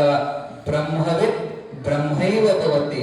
ಯಾರು ಬ್ರಹ್ಮಜ್ಞಾನವನ್ನು ಸಂಪಾದನೆ ಮಾಡ್ಕೊಂತಾನ ಅವನೇ ಬ್ರಾಹ್ಮಣ. ಬ್ರಹ್ಮಜ್ಞಾನೇ ಬ್ರಾಹ್ಮಣ. ಅವನ ಬಾಯ ಬಂದಾತ. ಅಲ್ಲಪ್ಪ, ನೀ ಏನಂದೆ ಬ್ರಾಹ್ಮಣರು ಬಿಟ್ಟು ಉಳಿದವರು ಹೇಳಾಕು ಕೇಳಾಕು ಅಧಿಕಾರ ಇಲ್ಲ. ನೀನ್ ಹೇಳು, ಔಷಧಿ ಇರೋದು ರೋಗಿಗಳ ಸಲುವಾಗಿಯೋ ಏನು ಆರಾಮಿದ್ದರ ಸಲುವಾಗಿ? ಔಷಧಿ ಇರೋದೇ ರೋಗಿಗಳ ಸಲುವಾಗಿ. ಉಪನಿಷತ್ ಇರೋದೇ ಅಜ್ಞಾನಿಗಳ ಸಲುವಾಗಿ. ಅಜ್ಞಾನಿಗಳು ಶ್ರದ್ಧೆಯಿಂದ ಕೇಳಿದಾಗ ಜ್ಞಾನ ಉತ್ಪತ್ತಿಕತೆ. ಬ್ರಹ್ಮಜ್ಞಾನಿಗಳಿಗೆ ಅದನ್ನ ಕೇಳೋ ಅವಶ್ಯಕತೆನೇ ಇಲ್ಲ. ಆದ್ದರಿಂದ ಎಲ್ಲರೂ ಉಪನಿಷತ್ ಕೇಳಲಿಕ್ಕೆ ಅಧಿಕಾರಿಗಳದಾರ ಅಂತ ಹೇಳಿದಾಗ ಎರಡು ಕೈ ಜೋಡಿಸಿ ಉದ್ದಕ್ಕೆ ನಮಸ್ಕಾರನೇ ಮಾಡಿಬಿಟ್ಟು ಸುಬ್ಬಯ್ಯ ಶಾಸ್ತ್ರಿ ಯಾರಿಗೆ? ಶುದ್ಧ ಬಾಲಕಗ. ಅಲ್ಲ, ನಾನು ದನ ಕಾಯವಂತ ತಿಳಿದಿದ್ದೆ. ಇವ್ರ ಮಠದಾಗಿರುವ ದನ ಕಾಯುವ ಇಟ್ಟು ಜ್ಞಾನ ಐತಂದ್ರ ಇನ್ನು ಗುರುಗಳು ಹೆಂಗಿರ್ಬೇಕು? ಶಿಷ್ಯನೇ ಹೆಂಗಿರ್ಬೇಕಾದ್ರೆ ಗುರು ಹೆಂಗಿರ್ಬೇಕು? ಯಪ್ಪ ತಪ್ಪಾತ್ರಿ ಎಂದ ಸಿದ್ಧಂತನ. ನನಗ್ ಕಾಲಿಗೆ ಬೀಳಬೇಡ, ನಮ್ಮ ಗುರುಗಳ ಕಾಲಿಗೆ ಬೀಳು. ತಪ್ಪಾತಂತ ಕ್ಷಮ ಬೀಳಂದಾಗ ಸಿದ್ಧನ ಮಾತಿಗೆ ಒಪ್ಪಿ ಸುಬ್ಬಯ್ಯ ಶಾಸ್ತ್ರಿ ಗಜದಂಡ ಶಿವಾಚಾರ್ಯರ ಕಾಲಿಗೆ ಬಿದ್ದು ನಮಸ್ಕಾರ ಮಾಡಿ ತಪ್ಪಾತ್ರಿಯಪ್ಪ ಅಂತ ಕ್ಷಮಾ ಬೇಡಿದ. ಸಂತೋಷದಿಂದ ಇರ್ಲಿ ಅಂತ ಪಂಡಿತರನ್ನ ಮತ್ತೆ ಎಬ್ಬಿಸಿ ಅಪ್ಪವ್ರ ಮ್ಯಾಲ ಕುಂದರಿಸಿದ್ರು. ಸುಬ್ಬಯ್ಯ ಶಾಸ್ತ್ರಿ ಅಂತಾನೆ, ಯಪ್ಪ ಇಂಥ ಜ್ಞಾನ ನಿಧಿಯನ್ನ ತಗೊಂಡೋಗಿ ಹೊರಗಿಟ್ಟಿರಿ, ಯಾತಕ್ಕೂ ಬರ್ಲಾರ್ದಂತ ಇವನ್ನೆಲ್ಲ ಮುಂದೆ ಹಾಲು ಹಣ್ಣು ಕುಡಿಸಿ ಇವನ ಮುಂದೆ ಕುಂದ್ರಕೊಂಡು ಪ್ರವಚನ ಹೇಳಕತ್ತೀರಿ. ಅನರ್ಘ್ಯವಾದ ರತ್ನ ತಗೊಂಡು ತಿಪ್ಪೆ ಓದಿಯಲ್ಲಪ್ಪ ಅಂತ ಕೇಳಿದಾಗ ಗಜದಂಡ ಶಿವಾಚಾರ್ಯ ಕಣ್ಣಾಗ ನೀರು ಬಂತಂತ. ಹೌದಪ್ಪ, ನೀ ಹೇಳಿದ್ದು ಬರೋಬರಿ ಐತಿ. ಶಬ್ದನನ್ನ ಬಹಳ ಉದಾಸೀನ ಮಾಡಿಬಿಟ್ಟೆ, ಅವನಿಗೆ ಬಹಳ ಅವಮಾನ ಮಾಡಿದೆ ಅಂತ ಎದ್ದು ಬಂದು ಶಬ್ದನ ತಬ್ಕೊಂಡು ಮುದ್ದಾಡಿದ್ರು ಗುರುಗಳು. ಸಿದ್ಧ, ನಿನಗೆ ಬಹಳ ನೋವು ಕೊಟ್ನೆಪ್ಪ, ನಿನಗೆ ಬಹಳ ತ್ರಾಸ ಕೊಟ್ನೆಪ್ಪ ಅಂತ ಒಪ್ಕೊಂಡಾಗ ಕಣ್ಣೀರು ಹಾಕಿದ ಸಿದ್ಧ, ಅಪ್ಪ ಇಷ್ಟು ದಿನ ನಾನು ಸಹಿಸಿದ್ದು ಇವತ್ತು ಸಾರ್ಥಕ ಆದಪ್ಪ. ಇವತ್ತು ನನ್ನ ಒಪ್ಕೊಂಡಿಲ್ಲ, ಸಾಕು, ನನ್ನ ಜನ್ಮ ಸಾರ್ಥಕ ಆತಂತ ಕಣ್ಣೀರು ಹಾಕಿದ. ಅವತ್ತಿನಿಂದ ಗುರುಗಳು ಹೇಳ್ತಾರ, ಇನ್ನು ಮ್ಯಾಲ ನಿನ್ನ ಜಾಗ ಹೊರಗಲ್ಲ, ನಿನ್ನ ಜಾಗ ಇಲ್ಲಿ ಒಳಗ. ನನ್ನ ಅಂತರಂಗದ ಶಿಷ್ಯ, ನನ್ನ ಮನಸ್ಸು ಕೆದ್ದ ಶಿಷ್ಯ ನೀನು, ನನ್ನ ಹತ್ರ ಇರಬೇಕಂತ ಅವತ್ತಿನಿಂದ ತಮ್ಮ ಅತ್ಯಂತ ಸಮೀಪ ಕುಂದಿರಿಸಿಕೊಂಡು ವೇದಾಂತದ ಉಪನಿಷತ್ತಿನ ಮಹತ್ವಾಕ್ಯಗಳನ್ನ, ರಹಸ್ಯವಾದಂತ ವಿದ್ಯೆಗಳನ್ನ ಎಲ್ಲವನ್ನ ಅವನಿಗೆ ಧಾರೆ ಎರಿತಾರ. ಅವನನ್ನ ತನ್ನ ಶಿಷ್ಯೋತ್ತಮನನ್ನಾಗಿ, ಅಗ್ರಗಣ್ಯ ಶಿಷ್ಯನನ್ನಾಗಿ ನೇಮಕ ಮಾಡಿಕೊಂತಾರ. ಇನ್ನ ಗುರುಗಳಿಗೂ ಸಿದ್ಧಿಗೂ ಆದಂತ ಕೆಲವು ಸಂವಾದ ಬರ್ತದೆ. ಇವತ್ತು ಒಂದು ದಿನ, ನಾಳೆ ಒಂದು ದಿನ. ನಾವಾಗಲೇ ಹೇಳಿದಂಗ ನಿಮ್ಮ ಮೆದುಳಿಗೆ ಕೈ ಹಾಕೋ ಕೆಲಸ ಮಾಡ್ತೀವಿ ನಾವು. 2 ದಿನ ಶಾಸ್ತ್ರ ಬರ್ತದೆ. ಒಂದೀಟು ನಿಮ್ಮ ತಲೆಗೆ ಅದು ಒಳಗೆ ಹೋಗತ್ತೋ ಏನು ಹೋಗೋದಿಲ್ಲ, ಎಷ್ಟು ಸಾಧ್ಯ ನಿಮ್ಮ ತಲೆ ಒಳಗೆ ಹೋಗುವಂಗ ಪ್ರಯತ್ನ ಮಾಡಿ ಹೇಳ್ತೀವಿ. ತಿಳಿದ ಅಂದ್ರೂ ಚಿಂತೆ ಮಾಡಬೇಡ್ರಿ. ಈಗ ಏನು ಕೇಳ್ತೀರಿ ಅದು ಬೀಜ ಹಾಕಿದಂಗ. ಆ ಬೀಜ ಮುಂದೆ ನಿಮ್ಗೆ ಫಲ ಕೊಟ್ಟೆ ತೀರ್ತೀವಿ. ಕೆಲವು ಮಾತು ವಿಷಯಗಳು ಗುರು ಶಿಷ್ಯರ ನಡುವೆ ಸಂವಾದ ಆಗ್ತವ. ಒಂದಿನ ಸಿದ್ಧ ಗುರುಗಳಿಗೆ ಒಂದು ಪ್ರಶ್ನೆ ಕೇಳ್ತಾನೆ, ಯಪ್ಪ ಈ ಜಗತ್ತೆಲ್ಲ ನಿತ್ಯ, ಬ್ರಹ್ಮ ಸತ್ಯ, ಜೀವೋ ಬ್ರಹ್ಮೈವ ನಾಪರಹ ಅಂತ ನೀವು ದಿನ ಪ್ರವಚನ ಮಾಡ್ತೀರಿ. ಇದು ಅದ್ವೈತ ಸಿದ್ಧಾಂತದ ಮೂಲ ವಾಕ್ಯ. ಲಕ್ಷ್ಯ ಕೊಡ್ರಿ. ಜಗನ್ನಿತ್ಯ, ಬ್ರಹ್ಮ ಸತ್ಯ, ಜೀವೋ ಬ್ರಹ್ಮೈವ ನಾಪರಹ. ಇದೇ ಇಡೀ ವೇದಾಂತದ ಸಾರಾಂಶ. ಏನಂದ್ರೆ ಈ ಜಗತ್ತೆಲ್ಲ ಸುಳ್ಳೈತಿ, ಇದೇನು ಖರೆಯದಲ್ಲ. ಈ ಜಗತ್ತು ಸುಳ್ಳಿದು. ಹೆಂಗ ಕನಸು ಬೀಳ್ತದ ಸ್ವಪ್ನದಂತೆ ಇದು ಮಿಥ್ಯ. ಕನಸಿನ್ಯಾಗ ಕನಸು ಕರೆ ಕರೆನ ಹೌದು ಹೌದು ಅನ್ನುವಂಗ ಬೀಳ್ತತೆ. ಆದ್ರ ಕನಸು ಕರೆದಲ್ಲಿ ಎಚ್ಚರ ಆದ ಬಳಿಕ ಅದು ಸುಳ್ಳು. ಹಂಗ ಜ್ಞಾನದ ಒಂದು ಎಚ್ಚರ ಆದ ಬಳಿಕ ಈ ಅಜ್ಞಾನದ ಜಗತ್ತು ಇದೆಲ್ಲ ಸುಳ್ಳು ಅನ್ನುವಂಥದ್ದ ವೇದಾಂತಿಗಳ ಅಭಿಪ್ರಾಯ. ನೀವಿದು ಸುಳ್ಳು ಅಂತೀರಿಪ್ಪ, ಮತ್ ನಮಗರ ಕರೆ ಕರೆನ ಕಾಣತೈತಿ. ಈ ಗಾಳಿ ಬೀಸೋದು, ಸೂರ್ಯ ಹುಟ್ಟೋದು, ಈ ಭೂಮಿ, ನೀರು, ಬೆಂಕಿ ಎಲ್ಲ ಕರೆ ಕರೆನ ಐತಲ್ಲ, ಇದನ್ನ ಹೆಂಗ ಸುಳ್ಳು ಅಂತ ನೀವು ಹೇಳ್ತೀರಿ? ಗುರುಗಳಿಗೆ ಶಿಂದ ಪ್ರಶ್ನೆ ಕೇಳಿದ. ಅವಾಗ ಗುರುಗಳಂದ್ರು, ಖರೆ ಅಂದ್ರೆ ಏನಪ್ಪಾ ಅಂದ್ರ ಅದು ಹಿಂದೂ ಇರ್ಬೇಕು, ಇಂದೂ ಇರ್ಬೇಕು, ಮುಂದೂ ಇರ್ಬೇಕು. ಮೂರು ವೇಳೆನೂ ಕಾಯಂ ಇರೋದಕ್ಕ ಸತ್ಯ ಅಂತಾರ. ಹಿಂದಿತ್ತು, ಈಗ ಐತಿ, ಮುಂದೆ ಇಲ್ಲ. ಈಗ ಐತಿ, ಹಿಂದಿತ್ತಿಲ್ಲ, ಅದು ಸುಳ್ಳು. ನಿಮಗೆ ತಿಳಿಯೋಂಗ ಹೇಳ್ಬೇಕಂದ್ರ ಒಂದು ಮಣ್ಣಿನ ಮಡಿಕೆ ಐತಿ, ಲಕ್ಷ ಕೊಡ್ರಿ, ಮಡಿಕೆ ಮಣ್ಣಿಂದ ಐತಿ. ಅದು ಸತ್ಯನೋ ಮಿಥ್ಯನೋ? ಮಣ್ಣಿನ ಮಡಿಕೆ ಅದು ಸುಳ್ಳು. ಸುಳ್ಳು ಅಂದ್ರೆ ಐತಲ್ರಿ ಮಣ್ಣಿನ ಮಡಿಕೆ. ಈಗ ಕಣ್ಣಿಗೆ ಕಾಣಕತ್ತೈತಿ, ಮೊದಲು ಇದ್ದಿಲ್ಲ. ಅದ ಮೊದಲು ಮಣ್ಣಾಗಿತ್ತದ, ಈಗ ಗಡಿಗೆ ಹಂಗ ಕಾಣಕತ್ತೈತಿ. ಇನ್ನೊಂದ್ ಸ್ವಲ್ಪ ದಿನದಾಗೂ ಅದು ಇರಂಗಿಲ್ಲ, ಒಡೆತಂದ್ರೆ ಮತ್ತೆ ಮಣ್ಣೆ ಹಾಕತ್ತದ. ಅದು ಇಲ್ಲದದ. ಹಂಗ ಈ ಜಗತ್ತು ಸಹಿತ ಮೊದಲು ಇದ್ದಿಲ್ಲ, ಈಗ ಕಾಣಕತ್ತೈತಿ, ಮುಂದೆ ಒಂದು ಕಾಲಕ್ಕೆ ಇರೋದಿಲ್ಲ. ಇದು ಜಗತ್ತಿನ ಸುದ್ದಿ ಹೋಗಲ್ರಿ. ನಿಮ್ ಶರೀರನೇ ಈಗ 100 ವರ್ಷದಿಂದ ಇತ್ತನು ಈ ಶರೀರ ಇಲ್ಲ, ಈಗ ಕಾಣಕತ್ತೈತಿ. ಇನ್ನೊಂದು 100 ವರ್ಷ ಬಿಟ್ಟರೆ ಇರ್ತತನು ಈ ಶರೀರ ಇಲ್ಲ.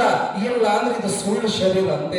ಇದು ಇಂದ್ರಜಾಲ, ಇದು ಮೋಸದ ಮಾಟ ಮಂತ್ರ ಮಾಡ್ತಾರೆ ನೋಡಿ. ಕೆಲವು ಇಲ್ಲದನ್ನ ಬರೋಂಗ ಮಾಡ್ತಾರೆ ನೋಡಿದ. ಇಂದ್ರಜಾಲ, ಮಾಯಾಜಾಲದೊಳಗ ಮ್ಯಾಜಿಕ್ ಮಾಡ್ತಾರ. ಏನು ಇರೋದಿಲ್ಲ ಅವ್ನ ಕೈಯಾಗ. ಹಿಂಗ ಹಿಂಗ ಹಿಂಗ ಮಾಡಿ, ಹಿಂಗ ಮಾಡಿ, ಹಿಂಗ ಹುಷ್ ಅಂತಾನ, ಹಿಂಗ್ ಕೈ ತೆಗಿತಾನ. ಒಂದ್ ನಿಂಬೆ ಹಣ್ಣು ಬಂತ. ಆ ನಿಂಬೆ ಹಣ್ಣು ಕರೆಯೋದು ಏನು ಸುಳ್ಳು? ಆ ನಿಮ್ ಕಣ್ಣಿಗೆ ಕಾಣಕತ್ತಿರ್ಲ ನಿಂಬೆ ಹಣ್ಣು, ಅದು ಸುಳ್ಳು ನಿಂಬೆ ಹಣ್ಣು ಏನು ಕರೆ ನಿಂಬೆ ಹಣ್ಣು? ಏನು ಸುಳ್ಳು? ಹೌದಲ್ಲ. ಅದನ್ನ ಶರ್ಬತ್ ಮಾಡ್ಕೊಂಡು ಕುಡಿಯಕ್ ಬರೋದಿಲ್ಲ. ಜಾದುಗಾರ ಇಟ್ಟು ಮಜಾ ಮಾಡ್ತಾರ್ರಿ. ಹಿಂಗ್ ಹಿಂಗ್ ಕೈ ಅನ್ನಕತ್ರಂದ್ರ ಜನ ಜನ ಜನ ಜನ ದುಡ್ಡು ಉದುರಿಸ್ತಾರ ಅವ್ರು. ನೋಡಿದಿರಿ ನೀವೆಲ್ಲ? ಹಿಂಗ ನೋಟ್ ಉದುರಿಸ್ತಾರ. ಅವ್ ಕರೆ ನೋಟೇನೋ, ಅವ್ ಕರೆ ದುಡ್ಡೇನು? ಕಣ್ಣಿಗೆ ಕಾಣ್ತಾವ, ಕರೆ ಕರೆ ಅನ್ನಂಗ ಅದಾವ. ಆದ್ರೆ ಇನ್ನೊಂದ್ ಸ್ವಲ್ಪ ಹೊತ್ತು ಬಿಟ್ರೆ ಅವು ದುಡ್ಡು ಇರೋದಿಲ್ಲ. ಎಲ್ಲ ಜಾದು ತೋರಿಸಿ ಮುಗಿದ ಮ್ಯಾಲ ಟೋಪಿ ತಗೊಂಡ್ಬರ್ತಾನ ನಿಮ್ಮ ಹತ್ರ. ಅಪ್ಪ 1 ರೂಪಾಯಿ ಕೊಡ್ರಿ, 10 ರೂಪಾಯಿ ಕೊಡ್ರಿ, 50 ರೂಪಾಯಿ ಕೊಡ್ರಿ, ಭಿಕ್ಷೆ ಬೇಡ್ಕೊಳಕ್ ಬರ್ತಾನ. ಅವ ದುಡ್ಡು ಉದುರಿಸ್ತವ. ಹಾಗಿದ್ರೆ ನಿಂತಾಗ ಯಾಕೆ ಬೇಡ್ಕೊಳಕ್ ಬರ್ತಿದ್ದವ? ಅದು ಸುಳ್ಳು ದುಡ್ಡು. ಮೊದಲು ಇದ್ದಿಲ್ಲ, ಆಮೇಲೂ ಇರೋದಿಲ್ಲ, ನಡುವೆ ತೋರ್ತದಂದ್ರೆ ಅದು ಸುಳ್ಳು ಅಂತ ತಿಳ್ಕೋಬೇಕು. ಹಂಗೆ ನಿಮ್ಮ ಶರೀರನು ಸುಳ್ಳಿದು. ಪ್ರತಿನಿತ್ಯನೂ ನೀವು ಸುಳ್ಳಿನ ಜಗತ್ತಿನಾಗ ಬದುಕಕತ್ತೀರಿ. ನಿಮಗ ಅನಿಸೇತಿ ಇದು ಖರೆ ಅಂತ. ಹೌದು, ಕನಸಿನ್ಯಾಗ ಕನಸು ಹೌದು ಹೌದು ಕರೆ ಕರೆನನ್ನು ಕಾಣ್ತತಿ. ಎಚ್ಚರ ಆದ ಮ್ಯಾಲ ಅದು ಸುಳ್ಳು. ರಾತ್ರಿ ಕನಸಿನ್ಯಾಗ ನನಗೆ ಲಾಟ್ರಿ ಹೊಡೆದಿರ್ತೀರಿ. ಈಗೆಲ್ಲದ ದುಡ್ಡು ಕನಸಿನ್ಯಾಗ ಲಾಟ್ರಿ ಹೊಡೆದೈತೆ, ಅದು ಕರೆದಾಗಿಲ್ಲ. ಎಷ್ಟು ಹೌದು ಹೌದು ನಂಗೆ ಕನಸು ಬೀಳ್ತಾವಪ್ಪ ಅಂದ್ರ, ಒಂದು ನಾಯಿ ಬಂತು ಬೌ ಬೌ ಅನ್ಕೊಂತು, ಮೈಮ್ಯಾಲ ಬಂತು, ಹಚ ಹಚ ಅಂತಾನೆ. ಎಲ್ಲಿ? ಕನಸಿನ್ಯಾಗ ಹಚ ಹಚ ಅಂತಾನ. ಬಂತು ಮೈಮ್ಯಾಲ ಬಂತು ನೋಡಿ ಚಿಪ್ಪನ ಚೀರ್ತಾನ. ಎಲ್ಲಿ ಚೀರ್ಯಾನ? ಅಲ್ಲಿ ಕನಸಿನ ನಾಯಿ ಬಂದೈತಿ, ಇವ ಖರೆ ಖರೆ ಚೀರ್ಯಾನ. ಹೌದು ಹೌದು ನನ್ ಕನಸು ಬೀಳ್ತಾವ್ರಿ. ಒಂದೊಂದಕ್ಕರ ಹಿಂಗ್ ಕನಸು ಬೀಳ್ತಾವ. ಅರ್ಜೆಂಟ್ ಒಂದಕ್ಕೆ ಒಂದೊಂದಕ್ಕತಿ ಆಗ್ಯಾವ. ಹೋದಲ್ಲಿಲ್ಲ, ಎಲ್ಲರಿಗೂ ಆಗ್ಯಾವ. ಸ್ವಾಮಿಗಿಂತ ಅರ್ಜೆಂಟ್ ಒಂದಕ್ಕೆ ಅಲ್ಲಿ ಹೋಗಿ ಎಲ್ಲ ಕನಸಿನ್ಯಾಗ ಹಿಂಗ ಒಂದಾಕ ಕುಂತಂಗ ಆಗಿರ್ತತಿ. ಎಲ್ಲಿ? ಕನಸಿನ್ಯಾಗ. ಎಷ್ಟು ಖರೆ ಖರೆ ಅನ್ಸಿರ್ತಂದ್ರ ಹಾಸಿಗೆನ ತೊಯ್ದಿರ್ತೈತಿ ಬೆಳಗ್ಗೆ ಹೇಳೋದ್ರ. ಹೌದು ಹೌದು ಅನ್ನೋ ಕನಸು ಬೀಳ್ತಾವ. ಆದ್ರ ಕನಸು ಹೌದೇನು? ಇಲ್ಲ. ವಿಷಮ ಸಂಸಾರವಿದನು ಕನಸೆಂದರಿ. ಶ್ರೀಮನ್ ನಿಜಗುಣ ಶಿವಯೋಗಿಗಳು ಹೇಳ್ತಾರ, ಈ ಜಗತ್ತೆಲ್ಲ ಕನಸಪ್ಪ, ಇದು ನೀವು ತಪ್ಪು ತಿಳ್ಕೊಂಡು ಇದು ಹೌದು ಅಂತ ಹೇಳಿ ಹೊಡ್ಕೊಂಡು ಸಾಯಕತ್ತಿ. ಇದರ ಸಲುವಾಗಿ ಹಗಲು ರಾತ್ರಿ ಚಿಂತೆ ಮಾಡಿ ಗಳಿಸ್ತಿ ಒಂದಿನ ಎಲ್ಲ ಬಿಟ್ಟು ಹೋಗಿದಿ. ಈ ಬಿಟ್ಟು ಹೋಗೋದಕ್ಕ ಕರೆ ಅಂತ ತಿಳ್ಕೊಂಡು ಎಷ್ಟು ಒದ್ದಾಡಕತ್ತೀರಿ. ಮೂರು ಅವಸ್ಥೆ ಒಳಗೆ ಇತ್ತಂದ್ರ ಅದು ಸತ್ಯ, ಒಂದು ಅವಸ್ಥೆ ಒಳಗಿದ್ದು ಒಂದು ಅವಸ್ಥೆ ಒಳಗೆ ಇಲ್ಲ ಅಂದ್ರ ಅದು ಮಿಥ್ಯ. ನಿಮ್ಗೆ ಎಷ್ಟು ಅವಸ್ಥೆ ಅದಾವ? ನಿಮ್ ಎಲ್ಲರಿಗೂ ಮೂರು ಅವಸ್ಥೆ ಅದಾವ. ಯಾವ ಅವಸ್ಥೆ ರೀ? ಯಾವ ಅವಸ್ಥೆ? ಇದ್ರಾಗ ಯಾರಿಗಾರ ಜಾಣ್ರಿಗೆ ಗೊತ್ತೈತೆ? ಏನು? ಬಾಲ್ಯಾವಸ್ಥೆ, ಯೌವನಾವಸ್ಥೆ ಅದು ಬೇರೆ. ಇನ್ನೊಂದು ಶಾಸ್ತ್ರ ವಿಷಯದೊಳಗ ನಿಮ್ಗೆ ಮೂರು ಅವಸ್ಥೆ ಬಂದವು. ಒಂದು ಜಾಗೃತ, ಇನ್ನೊಂದು ಸ್ವಪ್ನ, ಇನ್ನೊಂದು ಸುಷುಪ್ತಿ. ನೀವು ಶಾಸ್ತ್ರದ ಶಬ್ದ ನಿಮಗೆ ತಿಳಿಯುವಂಗ ಯಾಚರ. ಈಗೆಲ್ಲ ಯಾಚರದಿರೋನು ಅದಿರಲ್ಲ, ಯಾಚರದಿರಿ. ಮಕ್ಕೊಂಡ ಬಳಿಕ ಏನ್ ಬೀಳ್ತೈತಿ? ಕನಸು. ಕನಸಿನಾಗನು ನೀವು ಇರ್ತೀರೋ ಇಲ್ಲ? ಕನಸಿನಾಗ ಅದೀರಿ? ಇರ್ತೀರಲ್ಲ ನೀವು? ಏನು ಬೇರೆದವ್ರು ಇರ್ತಾರ? ನೀವೇ ಇರ್ತೀರಿ. ಅದಕ್ಕೆ ಅದನ್ನ ನೋಡಿ ಬೆಳಗ್ಗೆ ಎದ್ದು ಬಳಿಕ ಹೇಳ್ತೀರಿ ನನಗಿಂಥದೊಂದು ಕನಸು ಬಿಟ್ಟಿತ್ತಂತ. ಸ್ವಪ್ನದಾಗೂ ನೀವಿರ್ತೀರಿ, ಎಚ್ಚರದೊಳಗೂ ನೀವಿರ್ತೀರಿ. ಇನ್ನೊಂದು ಅವಸ್ಥೆ ಸುಷುಪ್ತಿ ಅಂದ್ರೆ ನಿದ್ದೆ. ನಿಮ್ಗೆ ಬರ್ತದಿಲ್ಲ ನಿದ್ದೆ? ಬರ್ತಾವಲ್ಲ? ನಿದ್ರೆ ಒಳಗೂ ನೀವು ಇರ್ತೀರೋ ಇರೋದಿಲ್ಲ? ನಿದ್ರೆ ಸುದ್ದಿ ತೆಗೆಯೋಣ ಒಬ್ಬರ ಅಜ್ಜಿ ಇಷ್ಟಾಗಲ್ಲ ಬಾಯ್ತದ. ಅಂದ್ರ ವಿಷಯ ಹೇಳೋದು ಅವರಿಗೆ ತಲೆಯಾಗ ಹೊಂಟಿಲ್ಲ ಅಂತ ಸ್ವಲ್ಪ ಇದು ಮೆದುಳಿಗೆ ಕೈ ಹಾಕೋ ಕೆಲಸ. ನಿದ್ರೆ ಒಳಗೆ ನೀವು ಇರ್ತೀರೋ ಇರೋದಿಲ್ಲ? ಇರ್ತೀರಲ್ಲ? ಇರ್ತೀರ ನಿದ್ರೆಯಾಗ? ಕರೆನೇ ಇರ್ತೀರ? ಇರಲ್ಲ. ಒಂದ್ ತೊಡೆ ಮಂದಿ ಇರ್ತೀವಿ ಅಂತಾರೆ, ಒಂದ್ ತೊಡೆ ಮಂದಿ ಇರಲ್ಲ ಅಂತ. ಯಾರ್ದ ಕರೆ? ನಿದ್ರೆ ಒಳಗೆ ನೀವು ಇರ್ತೀರೋ ಇರೋಲ್ಲ? ಇರಲ್ಲ? ಇರ್ತೀರಿ, ಜಾಣ್ರದಿರಿ. ಇರಲ್ಲ ಅನ್ನೋರು ದಾಟ್ರದಿರಿ.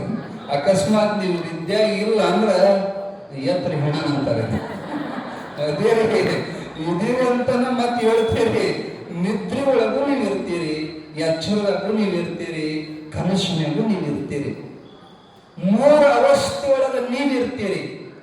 ಆದರೆ ಈ ಶರೀರ ಒಂದು ಅವಸ್ಥೆಗೆ ಇರ್ತದೆ, ಒಂದು ಅವಸ್ಥೆಗೆ ಇರೋದಿಲ್ಲ. ನಿದ್ದೆ ಹತ್ತಿದಾಗ ಈ ಶರೀರ ಇರ್ತದಿಲ್ಲ. ಈ ಶರೀರದ ಪ್ರಜ್ಞೆ ನಿಮ್ಗೆ ಇರೋದಿಲ್ಲ. ಈ ಶರೀರ ನಿದ್ದೆ ಹತ್ತಿದಾಗೂ ಇತ್ತು ಅನ್ನೋದಾದ್ರ ನಿಮಗೆ ಒಂದು ಉದಾಹರಣೆ ಕೊಡ್ತೀವಿ. ನಿಮಗ ಗಾಯ ಆಗಿತ್ತು, ಗಾಯ ಬಹಳ ಉರಿತಿತ್ತು. ನಿದ್ದೆ ಹತ್ತಿದಾಗ ಗಾಯ ಉರಿತಿತ್ತು? ಉರಿಯೋದಿಲ್ಲ. ಗಾಯ ನೋವೇ ಆಗೋದಿಲ್ಲ. ಯಾಕ? ನಿದ್ರೆ ಹತ್ತಿದಾಗ ಈ ಶರೀರ ಲಯ ಆಗಿರುತ್ತೆ, ಮನಸ್ಸು ಲಯ ಆಗಿರುತ್ತೆ.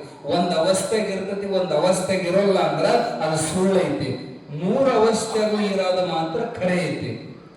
ಅವಸ್ಥಾತ್ರಯ ವಿಭಾಗವಾಗಿನೂ ಈ ಜಗತ್ತ ಮಿಥ್ಯ ಐತಿ. ನಿದ್ದೆ ಹತ್ತಿದಾಗ ಜಗತ್ತೇ ಇರೋದಿಲ್ಲ, ಇರ್ತತೋ. ಜಗತ್ತೇನಾರ ಇತ್ತು ನಿಮ್ ತಲೆಯಾಗಂದ್ರೆ ನಿದ್ದೆ ಹತ್ತೋಲ್ಲ. ಹೌದಲ್ಲ? ಏನಾರ ತಲೆಯಾಗ ಜಗತ್ತಿನ ವಿಚಾರ ಇರೋತನ ನಿಮ್ಗೆ ನಿದ್ದೆ ಹತ್ತೋಲ್ಲ. ನಿದ್ದೆ ಹತ್ತಂದ್ರೆ ಜಗತ್ತೇ ಇರೋದಿಲ್ಲ. ಒಂದ್ ಅವಸ್ಥೆ ಒಳಗೆ ಐತಿ, ಒಂದ್ ಅವಸ್ಥೆ ಇಲ್ಲ ಅಂದ್ರೆ ಇದು ಸುಳ್ಳು. ಈ ಜಗನ್ ಮಿಥ್ಯ, ಬ್ರಹ್ಮ ಸತ್ಯ. ಬ್ರಹ್ಮ ಅಂದ್ರೆ ಯಾರು? ಪರಮಾತ್ಮ, ಪರಬ್ರಹ್ಮ. ಅವನು ಒಬ್ಬನೇ ಸತ್ಯ. ಮೊದಲು ಇದ್ದ, ಈಗೂ ಇದಾನ, ಮುಂದೆ ಇರ್ತಾನ.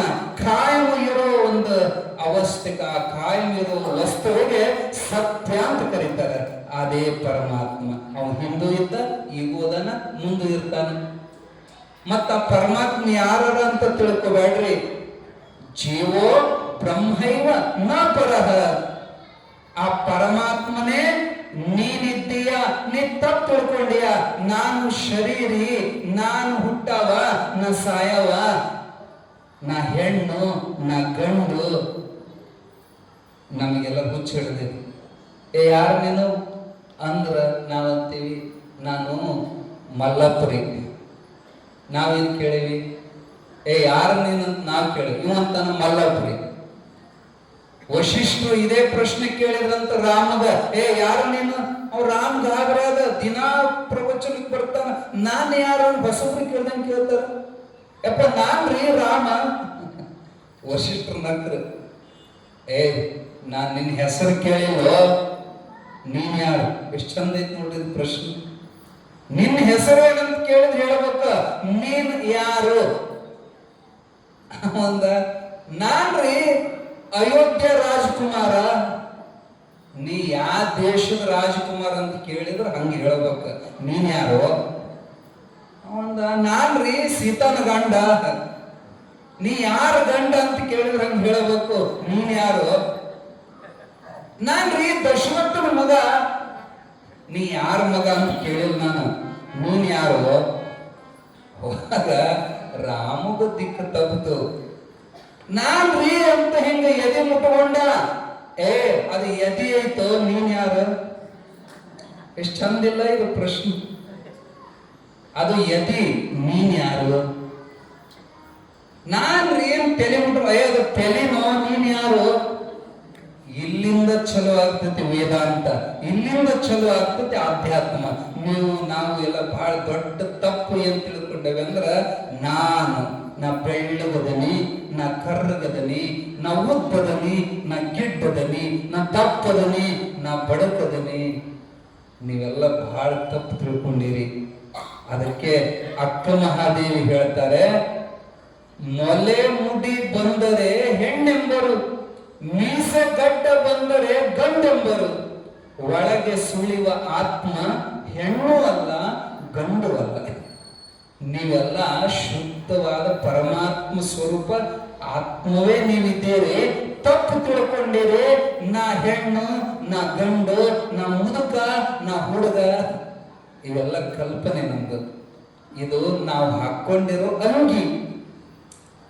ಅಂಗಿ ನಾವಲ್ಲ, ಅರ್ವಿ ನಾವಲ್ಲ. ಇದನ್ನು ಧರಿಸಿದಂತ ಶರೀರಿ ಆತ್ಮವೇ ನಾವಿದ್ದೇವೆ. ಶರೀರ ನಾವಲ್ಲ, ಒಳಗಿನ ಆತ್ಮ. ಇದನ್ನೇ ಭಗವದ್ಗೀತಾ ಹೇಳ್ತೈತೆ, ಇದನ್ನೇ ಉಪನಿಷತ್ ಹೇಳ್ತೈತೆ, ಇದನ್ನೇ ಅಲ್ಲಮಾದಿ ಶರಣರು, ಬಸವಾದಿ ಪ್ರಮುಖರು ಹೇಳಿದ್ದು ಇದೇ ಶುದ್ಧ ಅದ್ವೈತವನ್ನೇ. ನೀವೆಲ್ಲ ಬಹಳ ಜನ ವಚನ ಹೇಳ್ತೀರಿ, ಆ ವಚನದ ಅರ್ಥ ಬಹಳ ಮಂದಿಗೆ ಗೊತ್ತಿಲ್ಲ. ಬಸವಣ್ಣನ ಒಂದು ಪ್ರಸಿದ್ಧವಾದ ವಚನ ಬಹಳ ಮಂದಿ ಬಾಯ ಕೇಳಿರ್ ನೀವು. ಏನಂತಾರ? ಕಲ್ಲು ದೇವರು ದೇವರಲ್ಲ, ಮಣ್ಣು ದೇವರು ದೇವರಲ್ಲ, ಅಷ್ಟಾಷಷ್ಟಿ ತೀರ್ಥಗಳಲ್ಲಿರುವ ದೇವರು ದೇವರಲ್ಲ, ಕಂಚು, ತಾಮ್ರ, ಹಿತ್ತಾಳೆ ಮೊದಲಾದ ಲೋಹಗಳಿಂದ ಮಾಡಿದ ದೇವರು ದೇವರಲ್ಲ, ತನ್ನ ತಾನಾರೆಂದು ಅರಿತ ಬಳಿಕ ತಾನೇ ದೇವ, ಅಪ್ರಮಾಣ ಕೂಡಲ ಸಂಗಮ ದೇವ. ಈ ವಚನ ಎಲ್ಲರಿಗೂ ಗೊತ್ತೈತಲ್ಲ.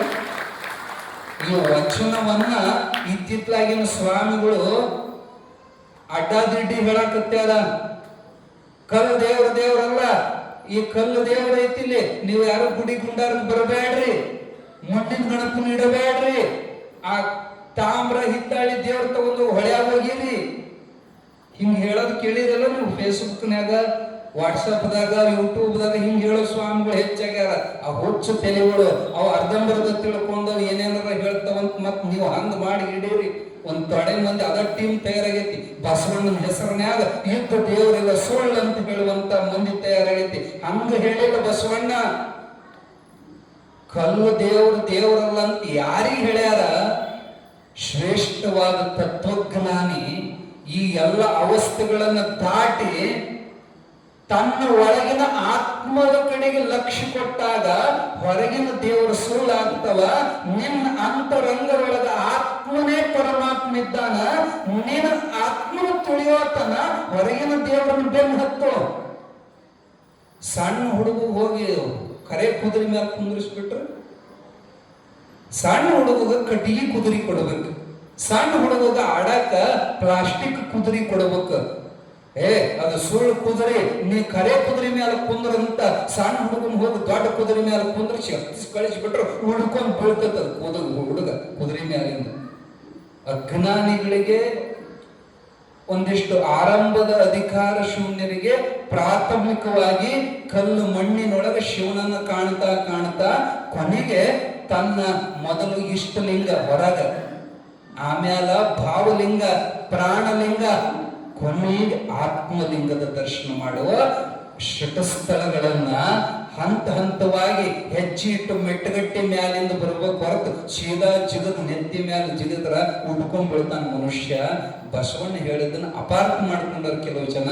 ಅದರ ಸ್ಪಷ್ಟವಾದ ಅರ್ಥ ನಿಮಗೆ ತಿಳಿಸಿ ಹೇಳಕತ್ತೀವಿ, ಲಕ್ಷ ಕೊಟ್ಟು ಕೇಳ್ರಿ. ಪರಮಾತ್ಮ ಸಾಕ್ಷಾತ್ ಮೂಲ ಪರಮಾತ್ಮ ನಿಮ್ಮೆಲ್ಲರ ಅಂತರಂಗದೊಳಗ ಸಾಕ್ಷಿಯಾಗಿ ಬೆಳಗುವಂತ ಹೃದಯಕ್ಕ ಒಡೆಯನಾಗಿರುವಂತ ಹೃದಯ ಕಮಲದೊಳಗೆ ವಿರಾಜಮಾನರಾದ ಆತ್ಮವೇ ಪರಮಾತ್ಮ. ಒಳಗ ಶಿವ ಅದಾನಂತ ಹೇಳಿ ನೀವೆಲ್ಲ ನಮ್ಮ ಎದುರಿಗೆ ಕುಂತೀರಿ. ಹೆಂಗ್ ಕುಂತೀರಿ? ನೆಟ್ಟು ಕುಂತೀರಿ. ಅಕಸ್ಮಾತ್ ಒಳಗಿದ್ದ ಶಿವ ನಿಮ್ಮ ಬಿಟ್ಟು ಹೋದ ಅಂದ್ರ ಗೂಟ ಕೊಟ್ಟು ಕುಂದ್ರಿಸ್ಬೇಕು ನಿಮ್ನ. ಹಂಗ ಕುಂದ್ರಕ ಬರೋದ್ರು, ಬುಡಕ್ಕನ ಹುಡಕ್ ಬೀಳ್ತಾವ. ಒಳಗ ಅದಾನಂತ ಹೇಳಿ ಕುಂತೀರಿ, ನೋಡಾಕತ್ತೀರಿ, ಕೇಳಾಕತ್ತೀರಿ, ಮಾತಾಡಕತ್ತೀರಿ. ಇವೆಲ್ಲ ಶಬ್ದಗಳು ಬರ್ತಾ ಇದಾವಂದ್ರ ಒಳಗ ಪರಮಾತ್ಮದ ಶಿವ ಹೋದ ಅಂದ್ರ ಇದು ಶವ. ಆ ಒಳಗಿರೋ ಶಿವನನ್ನ ತಿಳ್ಕೊಳ್ಳೋದೇ ಅದ್ವೈತ. ಅದೇ ಅದ್ವೈತ ಅಂದ್ರೆ ಏನು? ದ್ವೈತ ಅಂದ್ರೆ ಎರಡು, ನಾ ಬೇರೆ ಶಿವ ಬೇರೆ ಅಂತ ಎರಡು ಭಾವದೊಳಗಿರೋದು ದ್ವೈತ. ನನ್ನೊಳಗಿರೋ ಆತ್ಮನೇ ಪರಮಾತ್ಮ ಅಂತ ತಿಳ್ಕೊಳ್ಳೋದೇ ಅದ್ವೈತ. ಇದನ್ನೇ ಜಗದ್ಗುರು ಸಿದ್ಧಾರೂಢರಿಗೆ ಗಜದಂಗ ಶಿವಾಚಾರ್ಯರು ಬೋಧನೆ ಮಾಡಿದ್ದು. ನಾಳೆಗೂ ಸಹಿತ ಇದೇ ವಿಷಯ ಕಂಟಿನ್ಯೂ ಆಗ್ತದೆ. ನಮಗ ಒಂದು ಸ್ವಲ್ಪ ಇವು ರುಚಿ ಕೊಡ್ತಾವೋ ಇಲ್ಲೋ ಗೊತ್ತಿಲ್ಲ ಪ್ರವಚನ. ನಮಗ ನಗಸೋ ಕತಿ ಹೇಳಿದ್ರ, ಗಂಡ ಹೆಂಡತಿ ಕತಿ ಹೇಳಿದ್ರ, ಅಗದಿ ಏನಾರ ಚಲೋ ಚಲೋ ಮಜಾ ಮಜಾ ಮಜಾ ಹೇಳಿದ್ರ ನಿಮಗೆ ಭಾಳ ಹಿಡಿಸ್ತಾವ. ಆದ್ರ ಈ ಸುದ್ದಿ ತೆಗೆದು ಕೂಡಲೇ ನಿದ್ದೆ ಬರ್ತಾವ. ಇದು ಯಾರ ಸುದ್ದಿ? ಸ್ವತಃ ನಿಮ್ಮ ಸುದ್ದಿ, ನಿಜವಾಗಿಯೂ ನಿಮ್ಮ ಸುದ್ದಿ, ಆತ್ಮದ ಸುದ್ದಿ. ಉಳಿದ ಹೊರಗಿನ ಸುದ್ದಿ ನಮಗೆ ಕಿವಿ ನೆಟ್ಟಗತ್ತಾವ ಕೇಳಾಕ, ನಮ್ಮ ಸುದ್ದಿ ಹೇಳಾಕತ್ರ ನಿದ್ದೆ ಬರ್ತಾವ. ಏನು ಮಾಡೋದು ವಿಪರ್ಯಾಸ. ಸತ್ಯವಾದಂತ ನಿಜವಾದ ಜ್ಞಾನ ಇಲ್ಲೇ ಅಡಕೈತಿ. ನಮ್ಮ ಇಡೀ ಭಾರತದ ತತ್ವಜ್ಞಾನದ ಸಾರಾಂಶವೇ ಚಿದಾನಂದ ರೂಪ ಶಿವೋಹಂ ಶಿವೋಹಂ. ಆ ಶಿವ ಬೇರೆ ಅಲ್ಲ, ನಾ ಬೇರೆ ಅಲ್ಲ, ಚಿತ್ ಪ್ಲಸ್ ಆನಂದ, ಚಿದಾನಂದ. ಅವನೇ ಶಿವನೇ ನಾನು, ನಾನೇ ಶಿವ, ನಾನೇ ಶಿವ, ನಾನಂತ ಮತ್ತೆ ಹಿಂಗ ಹೇಳ್ಕೊಂತ ವಾಂಟಿ ಗಿಂಟಿರು ಮತ್ತೆ ಊರಾಗ ಶಿವೋಹಂ ಶಿವೋಹಂ ಶಿವೋಹಂ. ಒಂದು ಪಾಡೆ ಮಂದಿ ಅದು ಕಂಪ್ನಿ ಐತೆ, ನನ್ನ ಯಾವ್ದು ದೇವ್ರು ಬರ್ತಾವ, ನನ್ನ ಪಾದ ಪೂಜೆ ಮಾಡ್ರಿ, ನಾನು ದೇವ್ರು ದೇವ್ರು ಬಂದಂಗೆ ಮಾಡೋದು ಮಾಡ್ತಾವ ನೋಡ್ರಿ. ನಮ್ಮ ಮೈಯಾಗ ಎಲ್ಲ ಬಂದಾಳ. ಮತ್ತು ಹಂಗೆ ಮನೆಗೆ ಹೋಗಿ ನನ್ನ ಪಾದ ಪೂಜೆ ಮಾಡಂತಂದ್ರೆ ಏನು ನಮ್ಮ ಗಂಡ ಹುಚ್ಚಿಗೆ ಚಿಡಿದಿಲ್ಲ. ಪ್ರವಚನ ಹೇಳಬಾರ್ದು ಬಾಯಾಗ ನಾನು ಶಿವ ಅದೇನೆ ಅಂತ ಹೇಳೋದಲ್ಲ, ಒಳಗೆ ತಿಳ್ಕೋಬೇಕು. ಈ ಶರೀರ ನಾನಲ್ಲ, ಈ ಶರೀರ ಬಿದ್ದು ಹೋಗ್ತದೆ. ಇದ್ರ ಒಳಗ ಆತ್ಮ ಏನೈತಿ ಅದಕ್ಕೆ ಸಾವಿಲ್ಲ, ಅದು ಕಾಯಂ ಇರುವಂತದ್ದು ಗುಡಿ. ಇದು ಈ ಶರೀರ ಒಂದು ದೇವಸ್ಥಾನ. ಇದ್ರ ಒಳಗ ಆತ್ಮ ರೂಪದಿಂದ ಶಿವ ಇದ್ದಾನೆ. ಅದನ್ನೇ ಅಣ್ಣ ಬಸವಣ್ಣ ಉಳ್ಳವರು ಶಿವಾಲಯವ ಮಾಡುವರು, ನಾನೇನು ಮಾಡಲಿ ಬಡವನಯ್ಯ, ಎನ್ನ ಕಾಲೇ ಕಂಬ ದೇಹವೇ ದೇಗುಲ ಶಿರವೇ ಹೊನ್ನ ಕಳಸವಯ್ಯ. ಎಷ್ಟು ಚಂದ ಹೇಳಿಲ್ಲ? ನನ್ನ ತೆಲಿನೇ ಕಳಸ, ಕಾಲೇ ಕಂಬ, ದೇಹವೇ ದೇವಾಲಯ. ಇಲ್ಲಿ ಆತ್ಮನೇ ಶಿವ ಇದ್ದಾನ. ಬಹಳ ಮಂದಿ ಆ ಒಳಗಿರೋ ದೇವರನ್ನ ನೋಡೋದು ಬಿಟ್ಟು ಹೊರಗಿರೋ ಹಾಳಾದ ಪ್ರಪಂಚಕ್ಕೆ ಲಕ್ಷ್ಯ ಕೊಟ್ಟು ನಾ ಯಾರನ್ನೋದನ್ನ ಮರೆತು ಹೊಂಟಾರ. ಅದಕ್ಕೆ ಎಚ್ಚರ ಮಾಡ್ತಾರ ದಾರ್ಶನಿಕರು. ನಮಗೆ ಪುನಃ ಪುನಃ ಎಚ್ಚರ ಮಾಡ್ತಾರ, ನೀವು ಹೊರಗಿನ ಗುಡಿಗೆ ಹೋಗ್ರಿ, ಆದ್ರೆ ಅದಕ್ಕಿಂತ ಮೊದಲು ನಿಮ್ಮ ಶರೀರನೇ ಒಂದು ಗುಡಿ. ಕಾಯವೇ ಕೈಲಾಸ. ಅದಕ್ಕೆ ಮುಂದೆ ಯಾರೋ ಸೇರಿಸ್ಯಾರ. ಕಾಯವೇ ಕೈಲಾಸ, ಆತ್ಮವೇ ಲಿಂಗ. ಅದಕ್ಕೆ ಶರೀಫರು ಹೇಳ್ತಾರೆ, ಗುಡಿಯ ನೋಡಿರಣ್ಣ, ದೇಹದ ಗುಡಿಯ ನೋಡಿರಣ್ಣ, ಗುಡಿಯ ನೋಡಿರಣ್ಣ, ದೇಹದ ಗುಡಿಯ ನೋಡಿರಣ್ಣ, ಗುಡಿಯ ನೋಡಿದು ಕೊಡಲಿಗೆ ಒಡೆಯನು, ಗುಡಿಯ ನೋಡಿದು ಕೊಡಲಿಗೆ ಒಡೆಯನು, ಅಡಗಿಕೊಂಡು ಕೆಳು ಬೆಳಗಿ ನುಡಿಯುತ್ತಿ, ಗುಡಿಯ ನೋಡಿರಣ್ಣ, ದೇಹದ ಗುಡಿಯ ನೋಡಿರಣ್ಣ. ಗುಡಿಯನ್ನು ಮತ್ತೆ ಈ ಗುಡಿ ಅಲ್ಲ, ಈ ಶರೀರವೇ ಒಂದು ದೇಹದ ಗುಡಿಯನ್ನು ನೋಡಿರನ್ನ, ಪೊಡವಿಗೊಡೆಯನು ಅಡಗಿಕೊಂಡು ಕಡು ಬೆಳಗಿ ನೋಡಿರುತ್ತೀಗ. ಹೆಂಗ ಬೆರ್ತಾನಂದ್ರ ಎಳ್ಳಿನೊಳಗೆ ಎಣ್ಣೆ ಹೆಂಗ ಕೂಡೇತು, ಹಾಲಿನೊಳಗೆ ತುಪ್ಪ ಹೆಂಗ ಕೂಡೇತು. ಏನ್ ಕಾಣಿಸ್ತದನು ತುಪ್ಪ ಹಾಲಿನದು? ಇಲ್ಲೇನು ತುಪ್ಪ ಐತಿ, ಆದ್ರೆ ಕೆಲವು ಪ್ರೊಸೆಸ್ ಇದಾವ. ಹಾಲಿಗೆ ಹೆಪ್ಪ ಹಾಕಬೇಕು, ಮೊಸರನ್ನ ನಸಕನಾಗ ಕಡಿಬೇಕು, ಆ ಬೆಣ್ಣೆಯನ್ನ ಕಾಯಿಸಬೇಕು, ಅವಾಗ ನಮಗೆ ತುಪ್ಪ ಕಾಣಿಸ್ತದೆ ಹೊರತು ಎಲ್ಲೈತು ತೋರ್ಸ, ಹಾಲಿಗೆಲ್ಲ ತೋರ್ಸ ತುಪ್ಪ ಅಂತ ಮತ್ ಜಗಳ ತಕ್ಕೊಂಡು ಬಂದು ಹಿಂದಿರ್ ನೀವು ಎಲ್ಲ ನಾನು ದೇವ್ರು ತೋರ್ಸ್ ನೋಡೋಣ. ಹಂಗ ಇಟ್ಟು ಮಂದಿ ಡಾಕ್ಟರ್ ಆಪರೇಷನ್ ಮಾಡ್ಯಾರ, ಎಲ್ಲಿ ಯಾರಿಗಾರ ಕಂಡ ನಮ್ಮ ಮೈಯಾಗ ದೇವರು ಕಾಣವಲ್ಲವ, ಯಾರದರ ಕಣ್ಣಿಗೆ ಕಾಣವಲ್ಲ. ಅದಕ್ಕ ಮಾತು ಮನಂಗಳಿಂದ ತತ್ತ ಮೀರಿದ ಸಾತಿಶಯದ ನಿರುಪಾದಿಕ ನಿರ್ಮಲ ಜ್ಯೋತಿ, ಆ ಅರಿವೆಂಬ ಜ್ಯೋತಿ. ಅದರ ಬಗ್ಗೆ ನಾಳೆ ಇನ್ನು ವಿಶೇಷವಾಗಿ ದೃಷ್ಟಾಂತಗಳ ಮೂಲಕ ಆ ಅರಿವಿನ ಗುರು, ಆ ಅರಿವಿನ ಪರಮಾತ್ಮನನ್ನ ಏನು ಸಿದ್ಧಾರೂಢರಿಗೆ ಗುರುಗಳು ಉಪದೇಶ ಮಾಡಿದರು. ಯಾವ ಉಪದೇಶವನ್ನು ಸಿದ್ಧಾರೂಢರು ತಮ್ಮ ಜೀವನ ಪರ್ಯಂತ 3 ಹೊತ್ತು ಜನರಿಗೆ ಪ್ರವಚನ ಮಾಡಿದರು. 13ನೇ ಅಧ್ಯಾಯದ ತನ ಇದೇ ಐತಿ, ಪೂರ ಇದೇ ಅದ್ವೈತನೇ ಐತಿ. ಆದ್ರ 13 ದಿನ ನಾವು ಅದನ್ನ ಹೇಳಾಕತ್ತೀವಿ ಅಂದ್ರ 3 ದಿನದಾಗ ಮಂದಿ ಬರೋದು ಎಲ್ಲ ಖಾಲಿನೇ ಆಗತ್ತೆ, ಖಾಲಿ ಕುರ್ಚಿ ಕೇಳಬೇಕಾಗತ್ತೆ. ಅದಕ್ಕೆ ಕೇಳುವಂತ ಅಧಿಕಾರ ಬಹಳ ಮಂದಿಗೆ ಅದರ ಯೋಗ್ಯತೆ ಇಲ್ಲ, ಆದರೂ ಅದನ್ನ ಹೇಳಲಾರದೆ ದಾಟಿ ಹೋಗಕ್ಕೆ ಬರೋದಿಲ್ಲ. ಆದ್ದರಿಂದ ನಾಳೆ ಒಂದು ದಿನ ಗಟ್ಟಿಯಾಗಿ ಬರ್ರಿ, ನಿಮಗೆ ತಿಳಿದಾರ ತಿಳಿಲಿ, ಹೋಗ್ಯಾರ ಹೋಗಲಿ.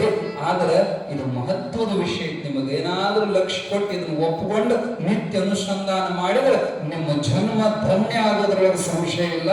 ಸಿದ್ಧಾರೂಢರ ಉಪದೇಶ, ತತ್ವಮಸಿ ಪದ ನಿರ್ದೇಶ.